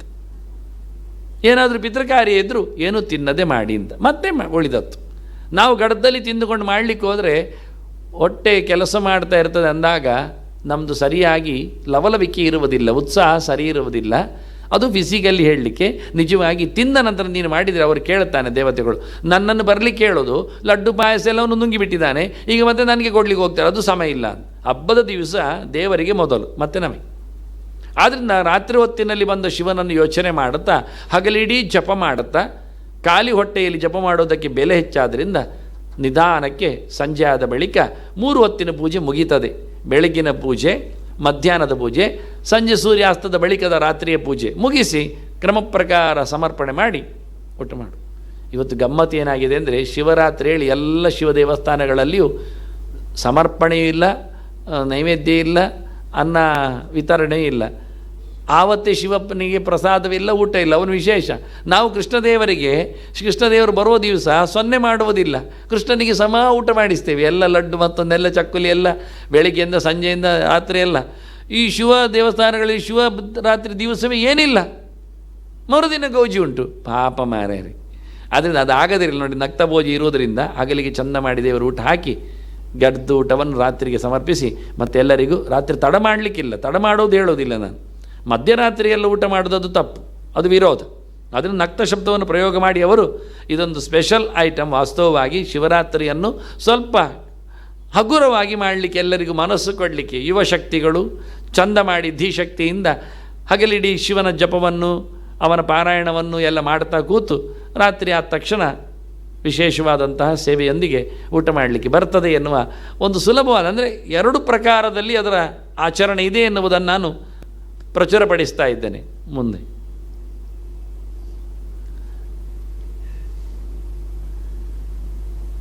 ಗಂಟೆ ನಿಂಕ್ಲೆ ಪೋವರೆ ಮಲ್ಲಿದ್ದಿ 5 ನಿಮಿಷ ಉಂಟು. ವಿಗ್ರಹಂ ಪೂಜೆಯೇದ್ಯೋ ವೈ ಲಿಂಗಂ ವ ಅಪಿ ಮಹಾತ್ಮನಃ ಲಿಂಗಂ ಪೂಜಯಿತ ನಿತ್ಯಂ ಮಹತಿಂ ಶ್ರಿಯಮಶ್ನುತಿ. ಇದು ಮಹಾಭಾರತದ ಗೆರೆ. ಈಗ ನೀವು ಶಿವನನ್ನು ಹೇಗೆ ಪೂಜೆ ಮಾಡಬೇಕು? ಅವನು ಲಿಂಗಾಕಾರದಲ್ಲಿ ಬಂದದ್ದರಿಂದ ಲಿಂಗ ಪೂಜೆ ಎನ್ನುವುದು ವಿಶೇಷ ಅವನಿಗೆ. ಉಳಿದವರು ಲಿಂಗಾಕಾರದಲ್ಲಿ ಬರಲಿಲ್ಲ, ಆದ್ದರಿಂದ ಉಳಿದವರನ್ನು ನಾವು ಲಿಂಗದಲ್ಲಿ ಪೂಜೆ ಮಾಡೋದು ತಪ್ಪಲ್ಲ. ಆದರೆ ಅವರಿಗೆ ವಿಗ್ರಹವನ್ನು ಕೊಡ್ತೇವೆ. ಶಿವನಿಗೆ ವಿಗ್ರಹದಲ್ಲಿ ಪೂಜೆ ಮಾಡಲಿಕ್ಕೆ ಉಂಟೋ ಇಲ್ಲವೋ? ಉಂಟು ಅಂದ್ರೆ ಮಹಾಭಾರತಗಾರ ಮುಗೀತಲ್ಲ. ಕೆಲವರು ಹೇಳೋದು ಮಹಾಭಾರತದಲ್ಲೆಲ್ಲ ವಿಷಯ ಬರ್ತದೆ, ಪೂಜೆ ಮಾಡಲಿಕ್ಕೆಲ್ಲ ಹೇಳ್ತಾರ. ಅಲ್ಲ, ಹೇಳಿದ್ದನ್ನು ಕೇಳಿಕೊಳ್ಳಿ ಮಾರಾಯರೇ. ಎಲ್ಲಕ್ಕೂ ಅಭಿನಯ ಮಾಡಿದನ್ನು. ಶಿವನ ಪೂಜೆಯನ್ನು ಮಾಡು ಅಂತ ಹೇಳಿದ ಮಹಾಭಾರತ, ವಿಷ್ಣು ಪೂಜೆಯನ್ನು ಮಾಡು ಅಂತ ಹೇಳಿದ ಮಹಾಭಾರತ. ಉಳಿದವರನ್ನು ಪೂಜೆ ಮಾಡಿ ಹೇಳುವುದನ್ನು ಅರ್ಥ ಮಾಡಿಕೊಳ್ಬೇಕು ನಾವು, ಪರಿಚಯ ಮಾಡಿದ ತಕ್ಷಣ. ಎಲ್ಲವನ್ನು ಭಾರತದಲ್ಲಿ ವೇದವ್ಯಾಸರು ಹೇಳುವುದಿಲ್ಲ, ಯಾಕೆಂದರೆ 1 ಲಕ್ಷ ಶ್ಲೋಕ ಇರುತ್ತೆ ಅದರಲ್ಲಿ.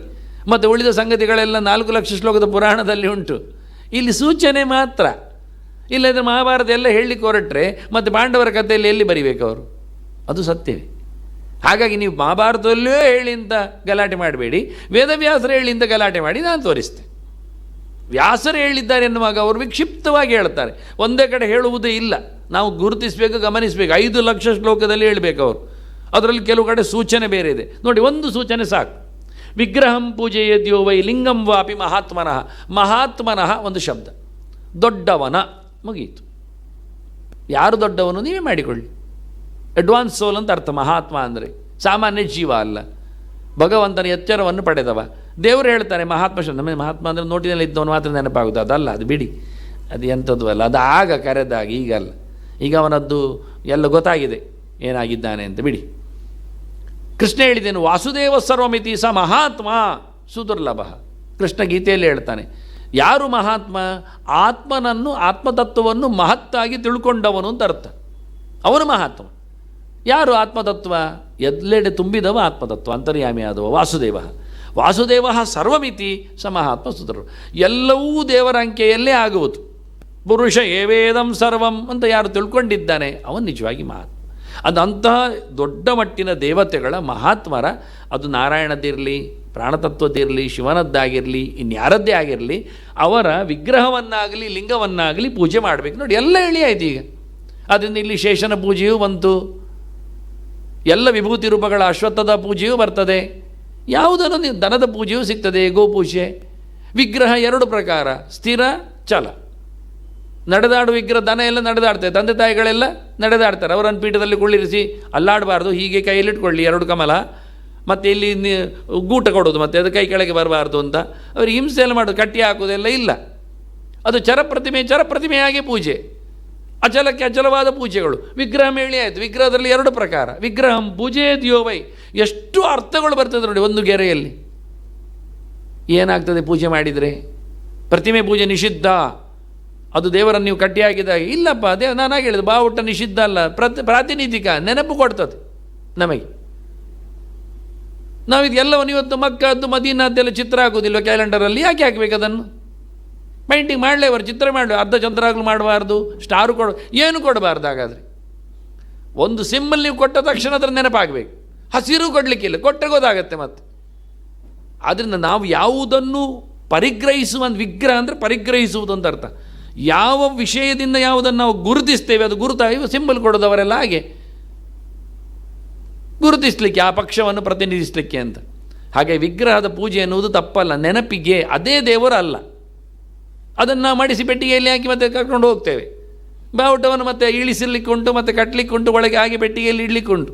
ಅಂದ ತಕ್ಷಣ ನಾವೇ ಎಂಥದ್ದು ಆಗೋದಿಲ್ಲ, ಬೇಕಾದಾಗ ತೆಗಿತೇವೆ. ಆದ್ದರಿಂದ ವಿಗ್ರಹವನ್ನಾಗಲಿ ಲಿಂಗವನ್ನಾಗಲಿ ಯಾರು ಭಕ್ತಿಯಿಂದ ಪೂಜೆ ಮಾಡ್ತಾನೆ ಅವನಿಗೆ ಬೇಕಾದಷ್ಟು ಸಂಪತ್ತು ಬರ್ತದೆ, ಏನು ಬೇಕಾದರೂ ಪಡಿತಾನವನು. ಎಂಥ ಅದ್ಭುತವಾದ ಗೆರೆಗಳನ್ನು ಕೊಡ್ತಾರೆ ಅವನು. ಯಾವ ಪ್ರಕಾರದ ಪೂಜೆಯಲ್ಲಿಯೂ ಅವಕಾಶವನ್ನು ಕೊಟ್ಟಿದ್ದಾರೆ. ಮತ್ತು ಲಿಂಗಕ್ಕೆ ಪೂಜೆಯ ಬಗ್ಗೆ ವಾಮನ ಪುರಾಣದ ಕೆಲವು ಮಾತುಂಟು. ಯೇ ಲಿಂಗಂ ಪೂಜಯಿಷ್ಯಂತಿ ಮಾಮಕಂ ಭಕ್ತಿಮಾಶ್ರಿತಾ ನತೇಷಾಂ ದುರ್ಲಭಂ ಕಿಂಚಿತ್ ಭವಿಷ್ಯತಿ ಕದಾಚನ. ಅವನಿಗೆ ಯಾವ ಸೊತ್ತುಗಳು ಸಿಗುವುದಿಲ್ಲ ಅಂತಲೇ ಇಲ್ಲ. ಇದು ನನ್ನ ಲಿಂಗ ಅಂತ ಶಿವನೇ ಹೇಳತಕ್ಕಂಥ ಮಾತುಗಳು. ಸರ್ವೇಷಾಮೇವ ಪಾಪಾನಾಂ ಕೃತಾನಾಮಪಿ ಜಾನತಾ ಶುದ್ಧಂತೆ ಲಿಂಗ ಪೂಜಾಯಾಮ್ ನಾತ್ರ ಕಾರ್ಯ ವಿಚಾರಣ. ಸಕಲ ಪಾಪಗಳ ನಿವೃತ್ತಿ. ಯಾಕೆಂದರೆ 11 ಇಂದ್ರಿಯಗಳು ಮನಸ್ಸು ಸೇರಿ ಮಾಡಿದ ಎಲ್ಲ ಪಾಪಗಳ ನಿವೃತ್ತಿ ಆಗುವುದು ಉಪವಾಸದಿಂದ. ಏಕಾದಶಿ ಎನ್ನುವುದು ಉಪವಾಸಕ್ಕೆ ಕಾರಣ ಯಾಕೆ ಕೇಳಿದರೆ, ಬೇರೆ ದಿನ ಯಾಕೆ ಮಾಡಬಾರ್ದು ಅಂದರೆ, ಏಕಾದಶ ಇಂದ್ರಿಯೈ ಪಾಪಂ ಯತ್ಕೃತಂ ಭವತಿ ಪ್ರಭೋ ತತ್ಸರ್ವಂ ವಿಲಯಂ ಯಾತಿ ಏಕಾದಶಿ ಉಪವಾಸನಾತ್. 11ನೇ ದಿನ ಯಾಕೆ ಉಪವಾಸ ಮಾಡೋದು? ನಿಮಗೊಂದು ಪೀರಿಯಡ್ ಮಾಡಿದರೆ ಆಯ್ತಲ್ಲ, ಸೆಕೆಂಡ್ ಸಂಡೇ ಮಾಡಿಬಿಡುವ 14 ದಿನಕ್ಕೊಮ್ಮೆ. ಅದಾಗೋದಿಲ್ಲ, ನಮಗೆ ಏಕಾದಶಿ ಆಗಿ. ಯಾಕೆಂದರೆ 11 ಇಂದ್ರಿಯ ನಮ್ಮಲ್ಲಿ ಉಂಟು. 11 ಇಂದ್ರಿಯ ಮನಸ್ಸು ಸೇರಿ, ಒಳಗಿನ ಕರ್ಮೇಂದ್ರಿಯ ಜ್ಞಾನೇಂದ್ರಿಯ 5 ಸೇರಿ, ಅಷ್ಟು ಇಂದ್ರಿಯಗಳಿಂದ ಮಾಡಿದ ಪಾಪಗಳ ನಿವೃತ್ತಿಗೆ ಉಪವಾಸ ಮಾಡಲಿಕ್ಕೆ. ಆದ್ದರಿಂದ ಶಿವನು ಏಕಾದಶನಿದ್ದಾನೆ, ಅದು ಒಂದಿನ ಚಿಂತನೆಯಲ್ಲಿ ಬರ್ತದೆ. ಹಾಗಾಗಿ ಅವನಿಗೂ ಸಂಬಂಧಪಟ್ಟಂತೆ ಹೇಳಲಿಕ್ಕೆ ಹೋದಾಗ ಉಪವಾಸಕ್ಕೆ ವಿಶೇಷವಾದಂಥ ಪಾಪದ ನಿವೃತ್ತಿ, ಇಂದ್ರಿಯಗಳಲ್ಲಿ ಬರತಕ್ಕಂಥ ಪಾಪದ ನಿವೃತ್ತಿ ಘೋಷಣೆ ಮಾಡ್ತಾರೆ ಮುಂದೆ. ಈಗ ಈ ಗೆರೆಯನ್ನು ಓದಿ ಮುಗಿಸಿ ಚಿಂತನೆಯನ್ನು ನಿಲ್ಲಿಸ್ತೇನೆ. ಮುಂದಕ್ಕೆ ಇನ್ನೊಮ್ಮೆ ಸೇರುವ ಚೈತ್ರ ಮಾಸೆ ಅಥವಾ ಮಾಘೆ. ಇಲ್ಲಿ ಒಂದೊಮ್ಮೆ ಮಾಘ ಮಾಸದಲ್ಲಿ ನಮಗೆ ಆಗಲಿಲ್ಲ, ಏನೋ ಅವಘಡ ಬಂತು, ಅಥವಾ ಆಶೋಚ ಬಂತು, ಅಥವಾ ವೀಸಾದಲ್ಲಿ ಹೆಚ್ಚು ಕಡಿಮೆ ಆಯಿತು, ಟಿಕೆಟ್ ಸಿಗಲಿಲ್ಲ. ಎಂತ ಮಾಡೋದಂದರೆ ಮುಂದೆ ಮಾಡಿ, ಮುಂದಿನ ತಿಂಗಳು ಪಾಲ್ಗುಣ ಬೇಡದ್ರೆ ಆಚೆಗೆ ಚೈತ್ರ ಮಾಡಿ, ಹೊಸ ವರ್ಷಕ್ಕೆ ಮಾಡಿ. ಚೈತ್ರೇ ಮಾಸೆ ಅಥವಾ ಮಾಘೆ ಶಂಕರಂ ಯೋರ್ಚೇದ್ ವ್ರತಿ ಮಾಸಂ ವಾಪಿ ಅರ್ಧ ಮಾಸಂ ವಾ ದಶ ಸಪ್ತ ದಿನಾನಿವ. ಇಲ್ಲಿ ಒಂದು ಸ್ಪೆಷಲ್ ಸ್ಟೇಟ್ಮೆಂಟ್ ಏನಂದರೆ, ದಿನ ಚೇಂಜ್ ಮಾಡಿ ತೋರಿಸಿದ್ದು. ಆಗದೇ ಇದ್ದವರಿಗೆ ಏನು ಅಂತ ಬೇಕು ಯಾವಾಗಲೂ. ಅನಂತನ ವ್ರತ ಆಗದೇ ಇದ್ದರೆ ಏನೊಂದು ಒಂದು ದಿನ ಇರ್ತದೆ, ನವರಾತ್ರಿ ಆಗದೆ ಹೋದರೆ ಏನೊಂತ ಇರ್ತದೆ, ಪಿತೃಪಕ್ಷ ಆಗದೇ ಇದ್ದರೆ ಏನೊಂದು ಇರ್ತದೆ. ಅದಕ್ಕೆ ಇಲ್ಲಿ ಏನು ಅಂತ, ಶಿವರಾತ್ರಿ ಆಗದೇ ಇದ್ದರೆ, ಮಾಘಕ್ಕೆ ಆಗದೇ ಇದ್ದರೆ ಏನು, ಚೈತ್ರ ಮಾಸಕ್ಕೆ ಮಾಡಿ ಅಂತ ಪೋಸ್ಟ್ಪೋನ್ ಮಾಡಿದರು. ಎಷ್ಟು ದಿವಸ ಶಿವರಾತ್ರಿ ಪೂಜೆ ಪುನಸ್ಕಾರ? ನಮಗೆ ನವರಾತ್ರಿ 9 ಗೊತ್ತುಂಟು, ನಾವು ಅದನ್ನು ನೋಡಿಕೊಂಡು ಮಧ್ವ ನವರಾತ್ರಿ ಅಂತ ಮಾಡ್ತೇವೆ ಕೆಲವೊಮ್ಮೆ. ಅದು ಇನ್ನು ಬೇರೆಯವರ ಆರಾಧನೆ ಎಲ್ಲ ಮಾಡುವಾಗ 3 ದಿನ 5 ದಿನ ಪೂರ್ವಾಪರ ಎಲ್ಲ ಮಾಡ್ತೇವೆ. ಶಿವರಾತ್ರಿ ಒಂದೇ ದಿನ ಮಾಡ್ತೇವಲ್ಲ ನಾವು, ಎಂಥ ಕತೆ ಉಂಟು? ಇದು ಎಷ್ಟು ದಿನ ಮಾಡಲಿ? ಅದ್ರ ಒಂದು ದೊಡ್ಡ ಪ್ರಶ್ನೆ ಕೊಟ್ಟರು. ಅದಕ್ಕೆ ಹೇಳ್ತಾರೆ 1 ತಿಂಗಳು ಮಾಡಲಿಕ್ಕುಂಟು ಅಂದರು. ಮಾಸಂ ವಾಪಿ ಅರ್ಧ ಮಾಸಂ ವಾ, ಅಥವಾ 15 ದಿವಸ ಮಾಡಲಿಕ್ಕೆ ಬರ್ತದೆ, ಅಥವಾ 10 ದಿನ ಮಾಡಲಿಕ್ಕೆ ಆಗ್ತದೆ, ಅಥವಾ ಸಪ್ತ ದಿನಾನಿವ 7 ದಿನ. ಎಲ್ಲಿ ಇಲ್ಲ ನೋಡಿ. ನಮ್ಮದು ಕೃಷ್ಣದೇವರಿಗೂ ಹಾಗೆ ಉತ್ಸವದಲ್ಲಿ 7 ದಿನ ಮಾಡಲಿಕ್ಕೆಲ್ಲ ಉಂಟು, ಮಾಡೋದಿಲ್ಲ ಒಂದೇ ದಿವಸದಲ್ಲಿ. ಚಕ್ಕುಲಿ ಉಂಡೆ ಎಲ್ಲ 7 ದಿನ ಇರ್ತದೆ, 15 ದಿವಸ ಇರ್ತದೆ. ಆದರೆ ಉತ್ಸವ ದೇವರ ಸೇವೆ ಮಾತ್ರ ಆಗುವುದಿಲ್ಲ.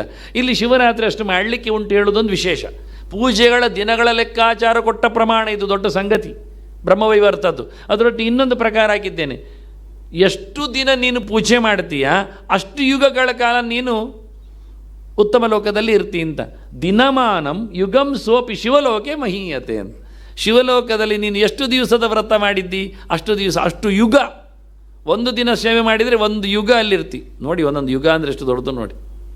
ಹಾಗಾಗಿ ಅಷ್ಟು ಸಮಯ ಶಿವಲೋಕದಲ್ಲಿ ಇರಲಿಕ್ಕೆ ಆಗಲಿಕ್ಕೆ ಕಾರಣ ನಾವು ಮಾಡಿದ ವ್ರತದ ದೊಡ್ಡಸ್ತಿಗೆ. ಅರ್ಜೆಂಟಲ್ಲಿ ಪೂಜೆ ಮುಗಿಸಿದರೆ ಅರ್ಜೆಂಟ್ ಪುಣ್ಯ ಚೂರೇ ಸಿಗ್ತದೆ. ಅದನ್ನು ಸ್ಪಷ್ಟವಾಗಿ ಚಂದವಾಗಿ ವಿಶಾಲವಾಗಿ ಎಲ್ಲ ತಿಳ್ಕೊಂಡು ಮಾಡಿದರೆ ಬೇಕಾದಷ್ಟು ಪುಣ್ಯವನ್ನು ಪಡೀಲಿಕ್ಕೆ ಆಗ್ತದೆ. ಹಾಗಾಗಿ ಅಂತಹ ಒಂದು ಅದ್ಭುತವಾದ ಕೆಲವು ಸೋರ್ಸ್ಗಳು, ಇದು ಯಾರು ರಿವೀಲ್ ಮಾಡದ ಕೆಲವು ಸಂಗತಿಗಳು ವಾಸ್ತವವಾಗಿ ಎಷ್ಟು ದಿನ ಮಾಡಲಿಕ್ಕೆ ಉಂಟು ಅಂತ ತಲೆಯಲ್ಲೇ ಬರುವುದಿಲ್ಲ ಕೆಲವರಿಗೆ. ಮಾಡಿದರೆ ಏನಾಗುತ್ತೆ ಅಂತ ಒಂದು ರೋಚಕವಾದ ಕೆಲವು ಅಪೂರ್ವ ಸಂಗತಿಗಳ ಬಗ್ಗೆ ಈ ಬಾರಿ ಚಿಂತನೆಯನ್ನು ಕೊಟ್ಟಿದ್ದೇನೆ. ಸುಮಾರು ಸ್ಲೈಡ್ಸ್ಗಳು ಬಾಕಿ ಇವೆ ಇವತ್ತು. ಇನ್ನು ಮುಂದಿನ ಸರ್ತಿ ಬರುವಾಗ ಶನಿವಾರ 4:15 ಸರಿಯಾಗಿ ಬಂದು ಸೇರುವ, ಮುಂದಿನ ಶಿವನ ಚಿಂತನೆಗಳ ಬಗ್ಗೆ ಕೇಳುವ. ಶಿವರಾತ್ರಿ ಮುಗಿದರೂ ಶಿವನ ಚಿಂತನೆ ಮುಗಿಯದಿದ್ದರೆ ಏನು ಬೇಸರ ಮಾಡಬೇಡಿ, ಮುಂದೆ 3ನೆಯ ಶನಿವಾರವೂ ಸೇರಿ ಶಿವನ ಬಗ್ಗೆ ಕೇಳಬಾರ್ದು ಅಂತ ಏನಿಲ್ಲ. ಹಾಗಾಗಿ ಒತ್ತಂದದಲ್ಲಿ ಒಂದು ಸತಿ ಕೇಳಿಕೊಂಡ್ರೆ ಒಮ್ಮೆ ಯಾವಾಗಲೂ ಮತ್ತೆ ನಾವು ಶಿವರಾತ್ರಿಯನ್ನು ಗಡದ್ದಾಗಿ ಮಾಡಲಿಕ್ಕೆ ಬರ್ತದೆ ಅಂತ ಹೇಳ್ತಾ, ಬಂದವರಿಗೂ ವಂದನೆಗಳು, ಬಾರದವರಿಗೂ ವಂದನೆಗಳು, ದೂರದಲ್ಲಿ ನಿಂತವರಿಗೂ ವಂದನೆಗಳನ್ನು ಸಲ್ಲಿಸಿ ಮಾತು ಮುಗಿಸ್ತೇನೆ. ಶ್ರೀಕೃಷ್ಣ ನಾರಾಯಣ ನಾರಾಯಣ ನಾರಾಯಣ.